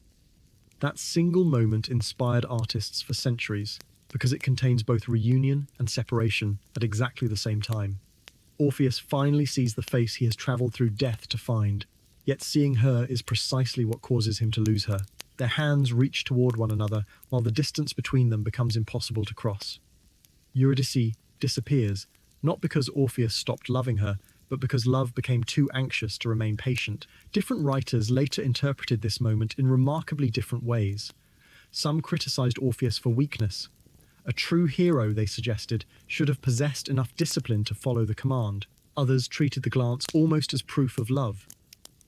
How could someone walk such a long distance knowing the person they loved might be behind them and never once need reassurance? Perhaps the condition demanded something almost inhuman from a man whose entire journey had been motivated by human emotion. There is no single answer, because myths survive precisely by allowing different generations to discover different meanings inside them. A person hearing the story after losing someone might understand Orpheus differently from someone hearing it during a happy period of life. A musician might focus upon the power of art. A philosopher might think about mortality. A religious follower might see evidence of the soul's continued existence. Someone who has experienced regret might understand the terrible desire to return to one moment and make a different choice. Orpheus becomes all of these things without belonging completely to any one interpretation. His story also contains an interesting contrast between memory and possession. Orpheus desperately wanted Eurydice physically returned to him, and when that failed, he spent the remainder of his life carrying her through memory and music. Eventually, he discovered that remembering someone is not the same as possessing them, but neither is it nothing. Eurydice continued shaping his life, despite her absence. The songs inspired by her traveled farther than either of them ever could. People who never knew her heard emotions created because she had once lived. In that sense, mythology allowed Eurydice herself to survive through Orpheus's art. We know almost nothing about what ancient storytellers imagined she did during ordinary days. We do not know her favorite place, what made her laugh, what food she preferred, or exactly how she first met Orpheus. Yet thousands of years later, we still know her name because someone loved her enough within the story to walk into death looking for her. Orpheus's own music eventually became immortal in another way. The constellation Lyra remained visible in the night sky, associated by later tradition with his instrument. Its brightest star, Vega, became one of the most recognizable stars seen from Earth. Though ancient cultures naturally understood the stars through many different traditions and names, Greek storytellers looking upward could imagine the lyre preserved among the heavens after Orpheus no longer needed it in mortal life. There is something fitting about that image. Throughout his life, Orpheus used music to connect things normally separated: humans and animals, civilization and wilderness, living people and the dead. After his death, his instrument occupied another boundary, hanging between the earth below and the enormous sky above. The mortal musician disappeared, but the symbol of his music remained visible whenever darkness arrived. And perhaps somewhere in ancient Thrace, long after the people who claimed to remember Orpheus personally had themselves disappeared, a traveller would walk beneath a clear night sky and hear someone quietly telling the story beside a fire. They would hear of a young musician whose melodies moved trees. They would hear of Eurydice walking through a meadow. They would hear of the snake.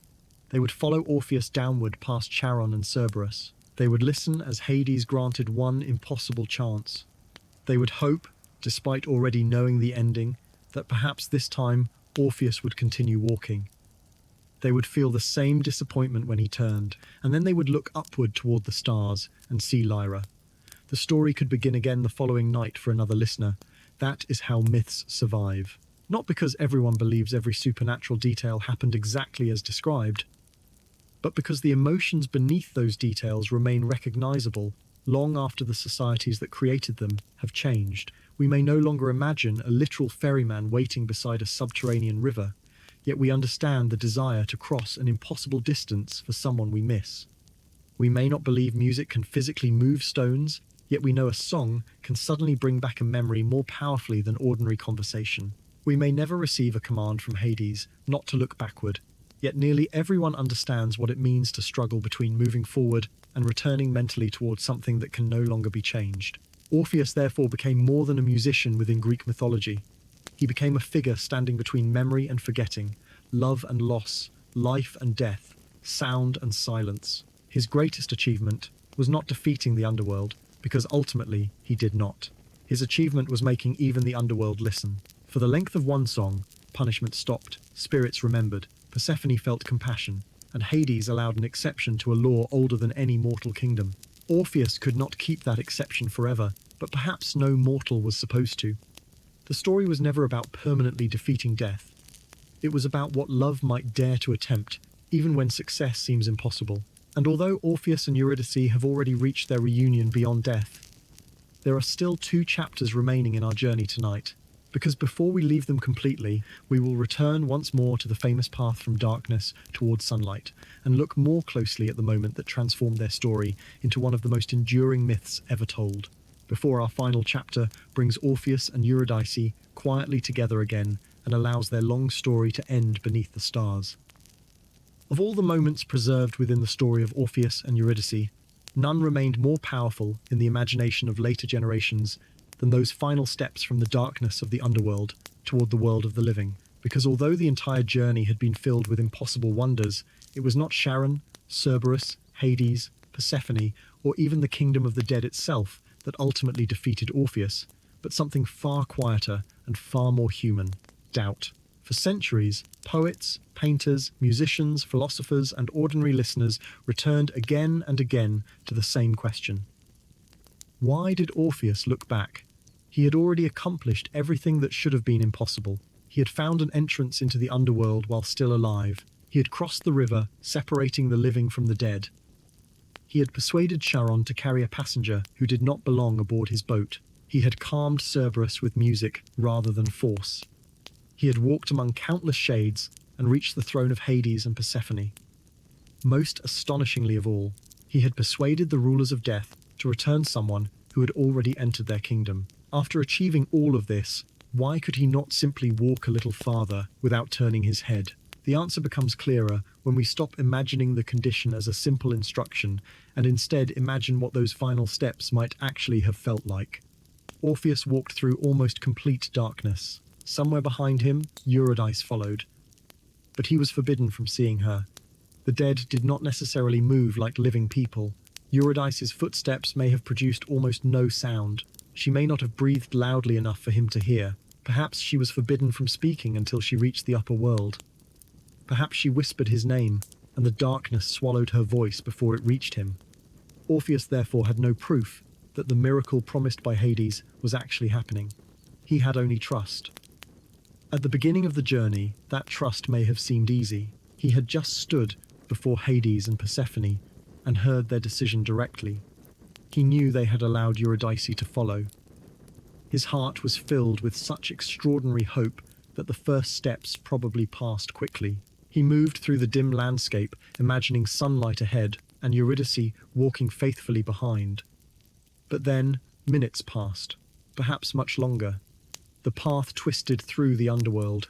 Shadows moved along distant passages. Countless souls wandered nearby. Orpheus could not distinguish Eurydice's presence from any of them without turning around. Slowly, his mind began doing what human minds often do when certainty disappears. It created possibilities. What if she had stopped? What if she had become frightened? What if another spirit had called her away? What if Hades had changed his decision after Orpheus left the throne? What if the entire promise had been a test and Eurydice had never been released at all?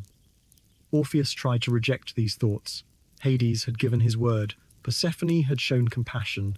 There was no reason to assume deception. He continued walking. Yet reason and fear do not always obey one another. Orpheus had already experienced the sudden disappearance of Eurydice once.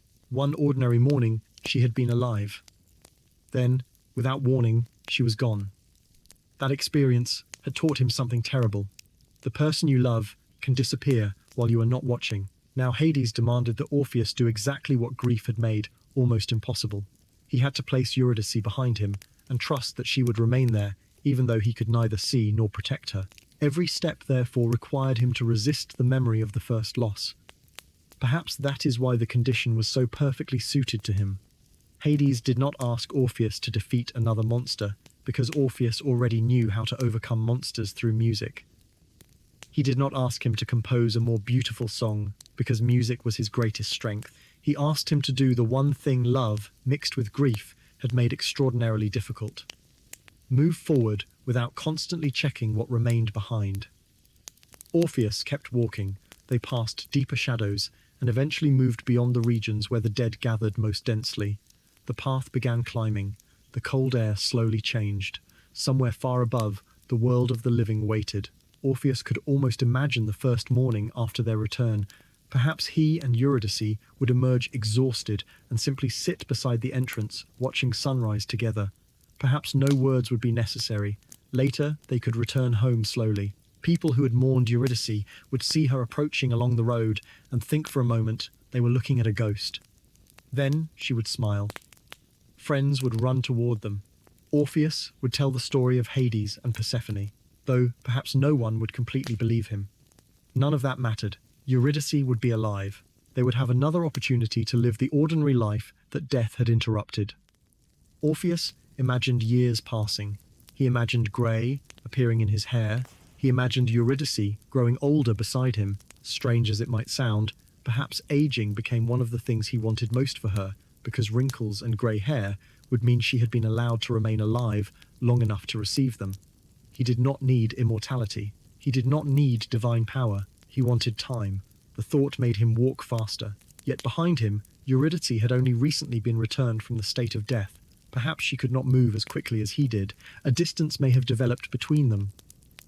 Orpheus heard nothing. He slowed. Still nothing. He wanted desperately to say her name, but even if speaking was technically allowed, he feared that hearing no response would make his doubt worse. He continued. Eventually the darkness ahead became slightly lighter. At first he thought his eyes were imagining it after so long below. Then the grey glow strengthened. The exit was near. The air carried something he had not smelled since entering Hades, the faint scent of vegetation and open earth. A small current of wind touched his face. Orpheus almost laughed from relief. They had made it, only a little farther. He climbed. The light grew stronger. Behind him remained silence. Orpheus told himself that Eurydice was there. He repeated the thought with every step. She is there. Keep walking. She is there. Keep walking. The path narrowed near the entrance. Orpheus could now see the sky beyond the rocks. Perhaps it was morning, perhaps evening. Ancient storytellers did not need to specify, because after the timeless darkness of Hades, any sky would have appeared beautiful. He moved forward until his feet touched the earth of the upper world. Sunlight reached him. Warm air surrounded him. Birds called somewhere beyond the cave. Orpheus had returned alive. Relief rushed through him so strongly that for a moment he forgot everything except the desire to see Eurydice. He turned slightly, then stopped himself. The condition. Hades had said he must not look back until they had reached the world above. Orpheus was outside, but was Eurydice? He listened. Nothing. He stared forward. Every instinct told him to turn around. Surely she was only a few steps away. Surely the difficult part was finished. Yet what if she had fallen far behind? He could wait. Yes, he could simply wait. Orpheus remained facing the sunlight. Seconds passed. To anyone else they would have meant nothing. To him they felt endless. Still no footsteps came. No voice said his name. No hand touched his shoulder. Fear began replacing relief. What if he had misunderstood everything? What if Hades had allowed Eurydice to follow only as far as the river? What if she had disappeared during the journey and Orpheus had spent all this time walking alone? Perhaps the silence itself was the answer. Perhaps he had already failed without knowing how. His heart began beating faster. He called quietly, Eurydice. No answer reached him. He waited again. Still nothing. He remembered finding her lifeless after the snakebite. He remembered the funeral. He remembered the empty house. He remembered walking through the world, while every familiar place reminded him she was gone. He could not experience that uncertainty again. He needed to know. One glance, that was all. He was already standing beneath the sky. Hades could not possibly mean that Orpheus must continue staring forward forever. The journey was essentially complete. Eurydice must be outside by now. Orpheus turned, and there she was. For one perfect instant, everything he had hoped for seemed true. Eurydice stood behind him. She had followed. Hades had not lied. Persephone's compassion had been real. Orpheus saw the face he had crossed, death itself to see again. Perhaps Eurydice smiled when their eyes met, because after the entire journey, Orpheus was finally looking at her. Then both of them understood. Her feet had not yet crossed the final boundary. Orpheus had reached the world of the living, but Eurydice remained within the last shadow of the underworld. The condition had required both of them to emerge. He had turned only moments too early, perhaps only one step too early. The distance was almost nothing, which made the failure infinitely more painful. Had Orpheus waited another heartbeat, perhaps the story would have ended differently. Eurydice began fading. Orpheus immediately turned fully toward her and reached out his hands. No, he may have whispered. Perhaps he shouted it. Perhaps he called upon Hades, Persephone, Apollo, every god whose name he knew. Eurydice stretched her arms toward him. Their fingers moved toward one another, but the boundary between life and death was stronger than the tiny distance separating their hands. Orpheus tried to step back into the cave, but he could not reverse what had happened. Eurydice moved away. According to the Roman poet Virgil's famous telling, she questioned what terrible madness had destroyed them before darkness carried her away, while Ovid presents the farewell more gently, suggesting Eurydice could hardly complain because Orpheus's mistake had been caused by love. Different poets imagined different final words, because no one could know what a person in Eurydice's position would truly say. Perhaps there would be anger, Perhaps sorrow, perhaps complete understanding, perhaps all three existed at once. But eventually, there was only one final farewell. Eurydice disappeared into the shadows. Orpheus remained staring at the place where she had stood. This second loss differed completely from the first. When the snake killed Eurydice, Orpheus had done nothing wrong. Fate arrived without warning. He could direct his anger toward death, the snake, the gods, or the cruelty of chance. Now there was no such escape. Hades had kept his promise. Eurydice had followed. The condition had been possible. Orpheus himself had turned. Regret therefore entered beside grief. And regret possesses a unique cruelty because it constantly creates an imaginary world in which one small action changes everything. If only he had waited, if only he had counted 10 more breaths, if only he had trusted Hades, if only he had trusted Eurydice, if only he had ignored the silence, if only he had taken one more step before turning. The mind can repeat such thoughts endlessly because the past never answers them. Orpheus rushed back toward the darkness, but the path that had allowed him passage before no longer welcomed him. He called Eurydice's name. Only echoes returned. He travelled downward until he reached the dark river once again and found Charon waiting. The ferryman refused him. Orpheus begged for another crossing. He explained that Eurydice had been only one step from freedom. He promised never to turn again. He offered to play. Perhaps he played without waiting for permission, filling the shore with the same grief that had persuaded Charon the first time. But the rules had changed. Before, Orpheus had approached the river carrying a request not yet judged by Hades. Now, Hades had already judged the request, granted mercy, established a condition, and watched that condition fail. Charon possessed no authority to reopen the bargain. According to some traditions, Orpheus remained beside the river for 7 days, refusing food and surviving almost entirely upon grief and hope, but the boat never carried him across again. Eventually, he understood that waiting would not change the answer. He returned to the upper world. Yet the story of that glance continued long after him because people recognized something of themselves within it. Human beings spend enormous parts of their lives looking backward. We return mentally to childhood homes that no longer exist in the same way. We remember conversations and imagine better answers. We think about friendships that ended, opportunities we missed, people we loved, and choices whose consequences became visible only afterward. Sometimes, looking backward brings comfort, because memory preserves things time has taken away. Sometimes, it prevents us from noticing the road still stretching ahead. Orpheus became the perfect mythological figure for this tension, because his command was literally to move forward while everything he loved remained behind him. Yet perhaps the myth is too cruel if we interpret his glance only as weakness. Consider what Orpheus had already endured. Eurydice had disappeared without warning. He had walked through death to recover her. Now he was told to trust that she followed silently behind. The condition required him to behave as though he had never learned how suddenly people can vanish. His mistake was therefore deeply connected with the experience that motivated his journey in the first place. He looked back because he remembered losing her.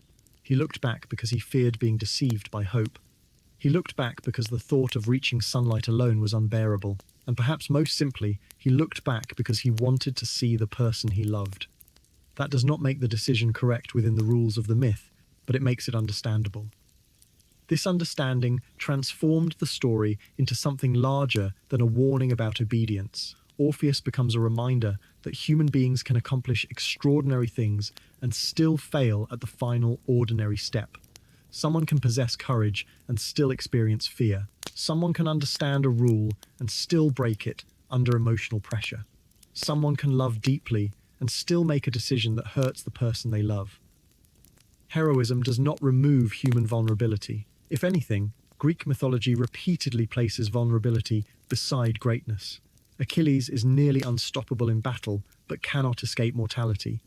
Heracles possesses impossible strength, but suffers through mistakes, madness, and loss. Odysseus possesses extraordinary intelligence, but spends years struggling against his own decisions and the anger of the gods. Orpheus possesses music capable of moving nature and death itself, yet cannot control one moment of doubt. The Greeks did not always create heroes for audiences to imitate perfectly. Often they created heroes through whom audiences could examine the limits of human nature. Orpheus's mistake also asks a deeper question about love. Is love demonstrated by holding on, or can love sometimes require moving forward without reassurance? Orpheus believed he needed to see Eurydice in order to know she remained with him. Hades' condition required exactly the opposite. He needed to believe in her presence without possessing proof. For modern listeners, this can sound almost philosophical, but ancient storytellers did not need to explain the symbolism directly. The image itself was enough. A man walking toward light, while the woman he loves follows unseen through darkness. Every listener knows what he must not do. Every listener wants to tell him, keep walking, do not turn around. She is there, just a little farther. And every listener knows he eventually turns anyway. Perhaps that is why hearing the story repeatedly does not remove its tension. We know the ending, but still hope against it. We imagine that perhaps this time Orpheus will wait, perhaps this time Eurydice will reach him. But myths remain unchanged, even when listeners wish otherwise. Orpheus turns, Eurydice disappears, the path closes, and yet the story does not ultimately leave them separated forever. Orpheus continued living in the upper world, carrying Eurydice within every song. When his own death eventually arrived, he returned naturally to the kingdom he had once entered as an intruder. This time, no condition required him to leave. He crossed the river as one of the dead and searched again for Eurydice. Ancient tradition gives us a final image, almost as powerful as the famous glance backward. Orpheus finds her. They walk together among the shades. Sometimes she follows him. Sometimes he follows her. And now, as Ovid beautifully imagined, Orpheus can look back at Eurydice without fear. The action that once separated them becomes harmless, because neither belongs to the world above anymore. There is no boundary remaining between them. In this way, the myth offers a quiet kind of resolution. Orpheus never corrects his mistake. He cannot return to that moment and choose differently. Instead, time eventually carries both of them beyond the condition that once separated them. Their reunion comes not through defeating death, but through accepting that mortality eventually brings every human journey to the same shore. And perhaps this is where the story becomes unexpectedly peaceful. Orpheus began by believing he needed to drag love back from death into life. By the end, he no longer needs to pull Eurydice anywhere. They simply exist together within the same realm again. No gods need to be persuaded. No lyre needs to soften a king's heart. No impossible command needs to be followed. There is only recognition.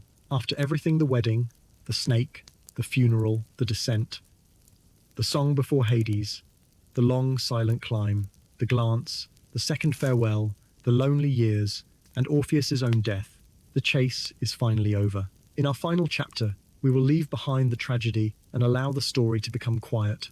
We will return to Orpheus and Eurydice together in the Underworld.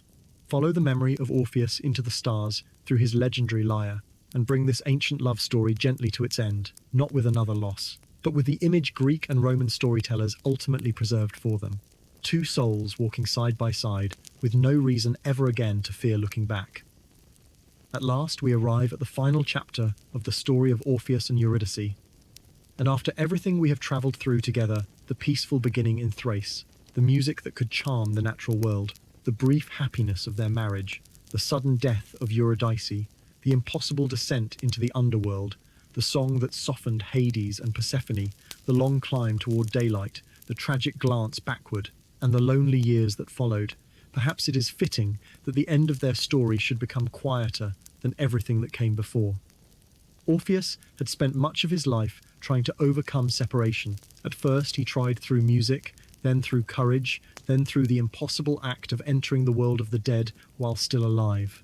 He crossed rivers no living man was meant to cross, past guardians no ordinary traveller could pass, and stood before rulers no mortal could command. Yet every step of that extraordinary journey had been driven by one simple desire: to be with Eurydice again. When that attempt failed, Orpheus returned to the world above, carrying the knowledge that some boundaries could not be permanently broken by talent, love, or even divine mercy. He continued living because life continued around him, but a part of him remained connected to the place where Eurydice waited below. Years passed, seasons changed, friends grew older, and the landscapes of Thrace continued their endless rhythm. Rivers moved toward the sea, snow returned to the mountains and melted again. Forests lost their leaves and grew them once more. Orpheus travelled, taught, played, remembered, and gradually became less like an ordinary man and more like a living legend. People who heard him perform did not simply say they had listened to a musician. They said they had heard the man who had made the underworld itself become silent. Yet Orpheus never seemed especially interested in becoming a legend. Fame had become almost irrelevant after everything he had lost. If anything, his music became more private with age. He still performed for those who gathered, but perhaps his most meaningful songs were played alone, beneath trees, beside rivers, or under a night sky filled with stars. In those quiet moments, there was no audience to impress. There was only memory. He might play the melody Eurydice first heard when they met. He might repeat a small sequence of notes he once created, simply to make her smile. He might stop halfway through a song, because one memory became too vivid. The world around him continued listening, just as it always had. Birds gathered, animals rested nearby, branches moved gently in the wind. But Orpheus understood now that music did not need to change the world in order to matter. Sometimes it only needed to help one person carry what could not otherwise be carried. Eventually, when Orpheus's mortal life ended, the journey he had once attempted through courage became the journey every human being eventually makes without choosing it. His soul descended toward the underworld. This time, there was no fear that Hades might refuse him, because Orpheus no longer arrived as a living intruder. He belonged there now. Charon could not deny him passage. Cerberus did not need to be calmed. There was no bargain to negotiate, and no impossible exception to request. Perhaps the old ferryman recognized him immediately, though ancient poetry leaves such moments to imagination. Maybe Charon remembered the young man who had once sat beside the Black River and played until even a ferryman, hardened by countless generations of grief, agreed to carry a living passenger. Perhaps no words passed between them. Orpheus simply entered the boat. The river carried him across. On the far shore, the shades moved through the dim landscape as they always had. Some may have recognized him. Some may have remembered hearing his music during his first visit. Yet Orpheus did not stop to perform. There was only one person he wanted to find. He walked deeper into the kingdom he already knew better than almost any mortal who had ever returned from it. Paths once frightening now seemed familiar. Shadows no longer represented danger. The darkness itself felt less like an enemy and more like the final landscape of a journey unfinished for many years. And somewhere ahead, among countless souls, he saw Eurydice. Perhaps she noticed him first. Perhaps he heard her voice before he saw her. Perhaps both recognized one another instantly without needing any sign at all. What matters is that this time there was no command between them. No one said, "Do not look back." No one said, "Walk ahead while the person you love follows in silence." No boundary separated life from death, because both now belonged to the same realm. Orpheus could turn toward Eurydice freely. He could look at her face as long as he wished. He could reach for her without watching his hands pass through someone being dragged away. For the first time since their wedding, nothing was about to separate them. Ancient poets imagined this reunion with a gentleness rarely found in the earlier parts of the myth. Orpheus and Eurydice walked together among the shades. Sometimes, Orpheus walked in front and looked back at her simply because he finally could. Sometimes, Eurydice walked before him and Orpheus followed without fear. The famous mistake that once destroyed their chance at returning to life became harmless now. There was no final threshold to cross, no sunrise waiting to divide them, no anxious silence asking for trust beyond what a grieving mind could provide. They had reached the one place where the journey no longer required an ending. And perhaps this is why the final image of their story remains so powerful. Greek mythology did not allow Orpheus to defeat death permanently. It allowed something quieter. It allowed time eventually to place both lovers where separation no longer mattered. That ending does not erase tragedy. Eurydice still died too young. Orpheus still suffered. The failed escape still happened. Years of loneliness still shaped the man who survived. But the final reunion gives the story a kind of peace without pretending the pain never existed. It acknowledges that grief can remain part of love rather than replacing it. Long after the imagined reunion of Orpheus and Eurydice, the memory of the musician continued living in the world above. The story of his lyre became one of the most beautiful parts of his legend. According to tradition, after Orpheus died, the Muses gathered his instrument. These were the divine figures connected with poetry, music, history, dance, tragedy, comedy, and the many forms of inspiration through which human beings attempted to give meaning to experience. If Calliope truly had been Orpheus's mother, then the Muses were more than distant goddesses mourning a talented mortal. They were his family. They carried the lyre away, and, in later tradition, Zeus placed it among the stars. There it became the constellation known as Lyra, visible in the night sky and anchored by the brilliant star Vega. For ancient listeners, the idea carried perfect symbolism. Orpheus had spent his life creating music beneath the sky. After his death, the instrument itself became part of that sky. Every clear night offered another chance to remember him. A shepherd, resting beside a flock, could look upward and hear the story again. Sailors navigating beneath stars might recognize Lyra and remember the musician who once traveled across dangerous seas. Families gathered beside evening fires could point toward the constellation while telling children about the man who entered Hades for love. Thus, the music continued, even when no physical strings remained to be touched. The story itself became the final song. Orpheus also lived through art. Ancient Greek pottery sometimes depicted him playing among Thracians. Roman mosaics showed animals gathering peacefully around his music. Sculptures imagined him holding the lyre, with the calm expression of someone listening as carefully as he played. Later European painters repeatedly returned to the moment he led Eurydice toward daylight, often capturing the unbearable instant when his head begins to turn. Composers created operas around the myth, because what better story could exist for music than the story of a musician whose song challenged death? Writers reimagined Eurydice's perspective, asking what the famous story might feel like for the woman forced to walk behind a husband, forbidden to look at her. Philosophers used the myth to explore trust, memory, art, mortality, and the strange human need to revisit what time has already taken away. Centuries became millennia, kingdoms disappeared, languages changed, temples fell, and the ancient religion that first produced the story transformed into history. Yet Orpheus continued singing through everyone who retold him. Perhaps that persistence reveals something important about why mythology survives. Great myths rarely remain alive, because people are certain every supernatural event happened exactly as described. They remain alive because the impossible events create shapes large enough to hold ordinary emotions. No one listening tonight needs to believe that a three-headed dog guards a literal underground kingdom in order to understand Orpheus. We understand wanting one more conversation. We understand replaying one moment and imagining a different choice. We understand hearing a song and suddenly remembering someone we have not thought about for years. We understand looking backward, even when we know we are supposed to keep moving forward.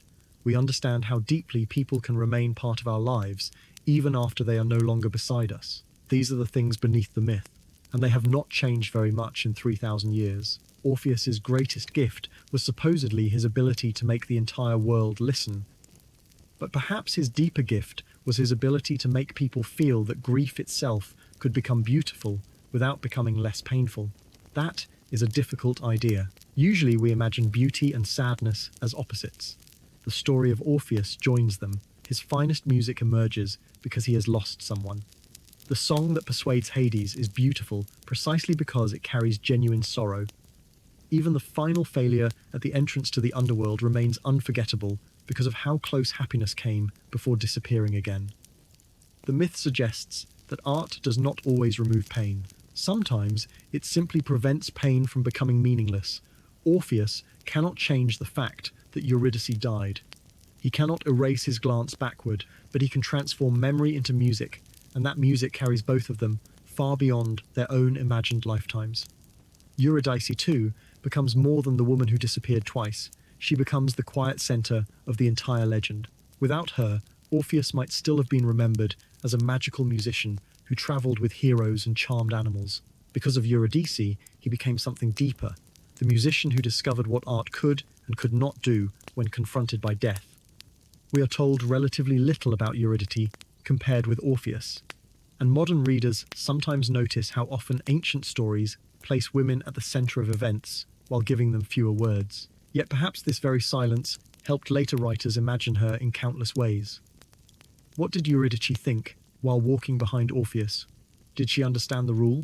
Did she know how frightened he was? Did she wish she could reassure him? When he turned, did she feel anger before sadness? Did she forgive him immediately? The ancient sources leave room for many answers. The gentlest interpretation imagines that Eurydice understood the mistake because it came from fear of losing her again.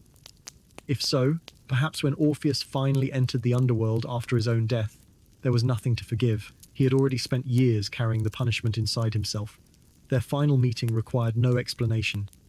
Imagine them now, not as mythological symbols, but simply as two figures walking through a quiet landscape. Orpheus no longer needs an audience. Eurydice no longer needs rescuing. Perhaps the lyre exists somewhere among the stars, while its former owner has no need to perform miracles. He can speak with her. They can remember the brief days of their marriage and laugh about things no poet ever recorded. They can remember the wedding torch that smoked instead of burning clearly, and finally recognize the omen for what it was.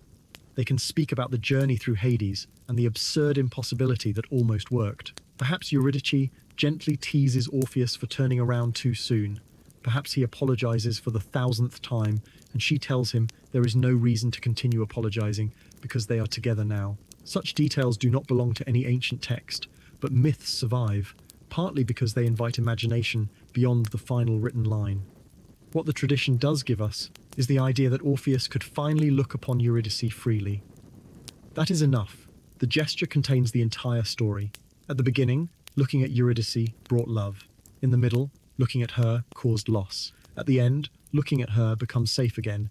The same action carries three completely different meanings as the characters move through life, grief, and death. Perhaps this is why the myth feels almost musical in structure. A theme appears, changes, disappears, and eventually returns in a new form. Orpheus himself might have appreciated that. And now, as we prepare to leave this ancient story behind, imagine the world of Greece becoming quiet once again. The rivers of Thrace flow beneath moonlight. Tall grasses move gently in the evening wind. A shepherd somewhere in the hills finishes the day's work and looks toward the first stars appearing overhead. The constellation Lyra slowly becomes visible. Far away, the dark entrances, once imagined as roads toward Hades, remain hidden among mountains and caves. No music emerges from them tonight, because Orpheus no longer needs to sing his way inside. Somewhere beyond the reach of ordinary travelers, he has already found the person he spent his life searching for. The world above continues without them. Seasons turn. People fall in love. People lose one another. New songs are written. Old songs are forgotten and then rediscovered. And every generation eventually hears some version of the same question. If you could walk into the land of the dead and bring back someone you loved, would you be able to keep walking without looking behind you? Perhaps we imagine we would. Perhaps we understand exactly why Orpheus could not. There is no need to decide tonight.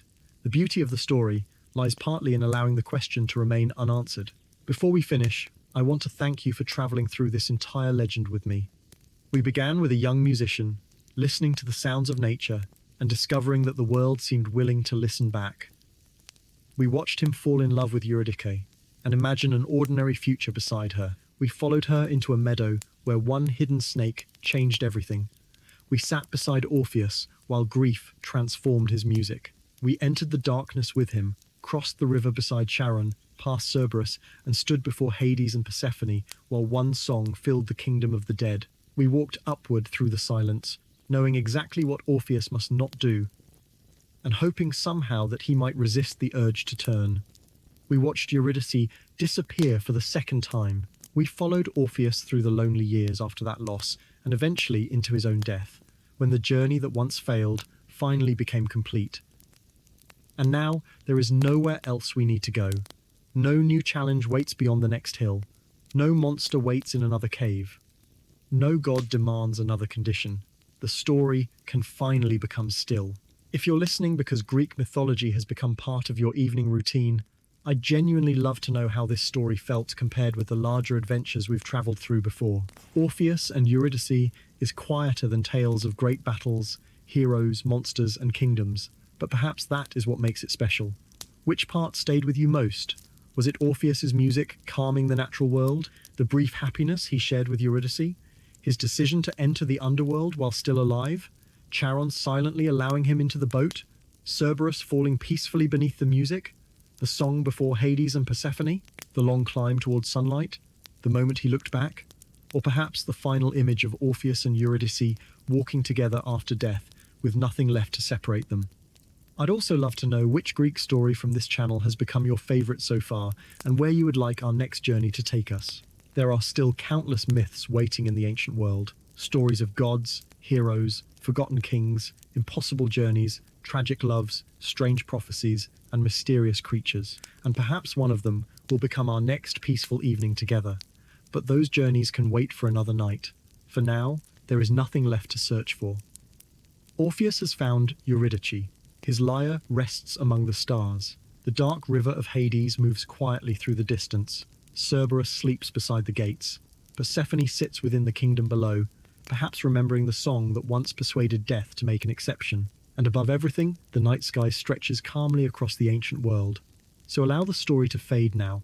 Let the forests of Thrace disappear slowly into darkness. Let the last notes of the lyre become softer and softer until there is only silence. Whatever has been heavy in your mind today can wait until morning. There is nothing you need to solve right now. No road you need to finish walking tonight. No reason to look backward unless a peaceful memory happens to find you on its own. Simply rest. Let your breathing become slower. Let the room around you become quiet. And if sleep has already begun pulling you gently away from these final words, then let it. The story is complete. Orpheus and Eurydice are together again. The music has ended, but the silence afterward is peaceful. Thank you for being here, thank you for listening, and thank you for spending another quiet journey with me through the ancient world. Wherever you are tonight, I hope your rest is deep, your dreams are gentle, and tomorrow begins a little more softly than today. Sleep well, sweet dreams, and good night. Before we finally say good night, I just want to thank you for staying with me through this entire journey. Whether you listened carefully to every chapter, drifted in and out of sleep somewhere along the way, or simply let the story play softly in the background while you rested, I'm truly grateful that you chose to spend this time here. If you've been following these Greek mythology stories for a while, I'd really love to know how this one felt compared with the others. Did you enjoy the quieter, more emotional story of Orpheus and Eurydice? Or do you still prefer the larger adventures filled with heroes, monsters, battles, and long journeys? And out of every video on this channel so far, which one has become your favorite? Is there one you've listened to more than once? One that helped you relax after a long day? Or one that stayed in your mind, even after the video ended? I'd also love to know which part of tonight's story you liked the most. Was it Orpheus discovering the power of his music? The peaceful love he shared with Eurydice? His decision to enter the Underworld? The moment he played before Hades and Persephone? The long, silent walk toward the world above? The heartbreaking moment when he looked back? Or the final reunion when there was finally nothing left to separate them?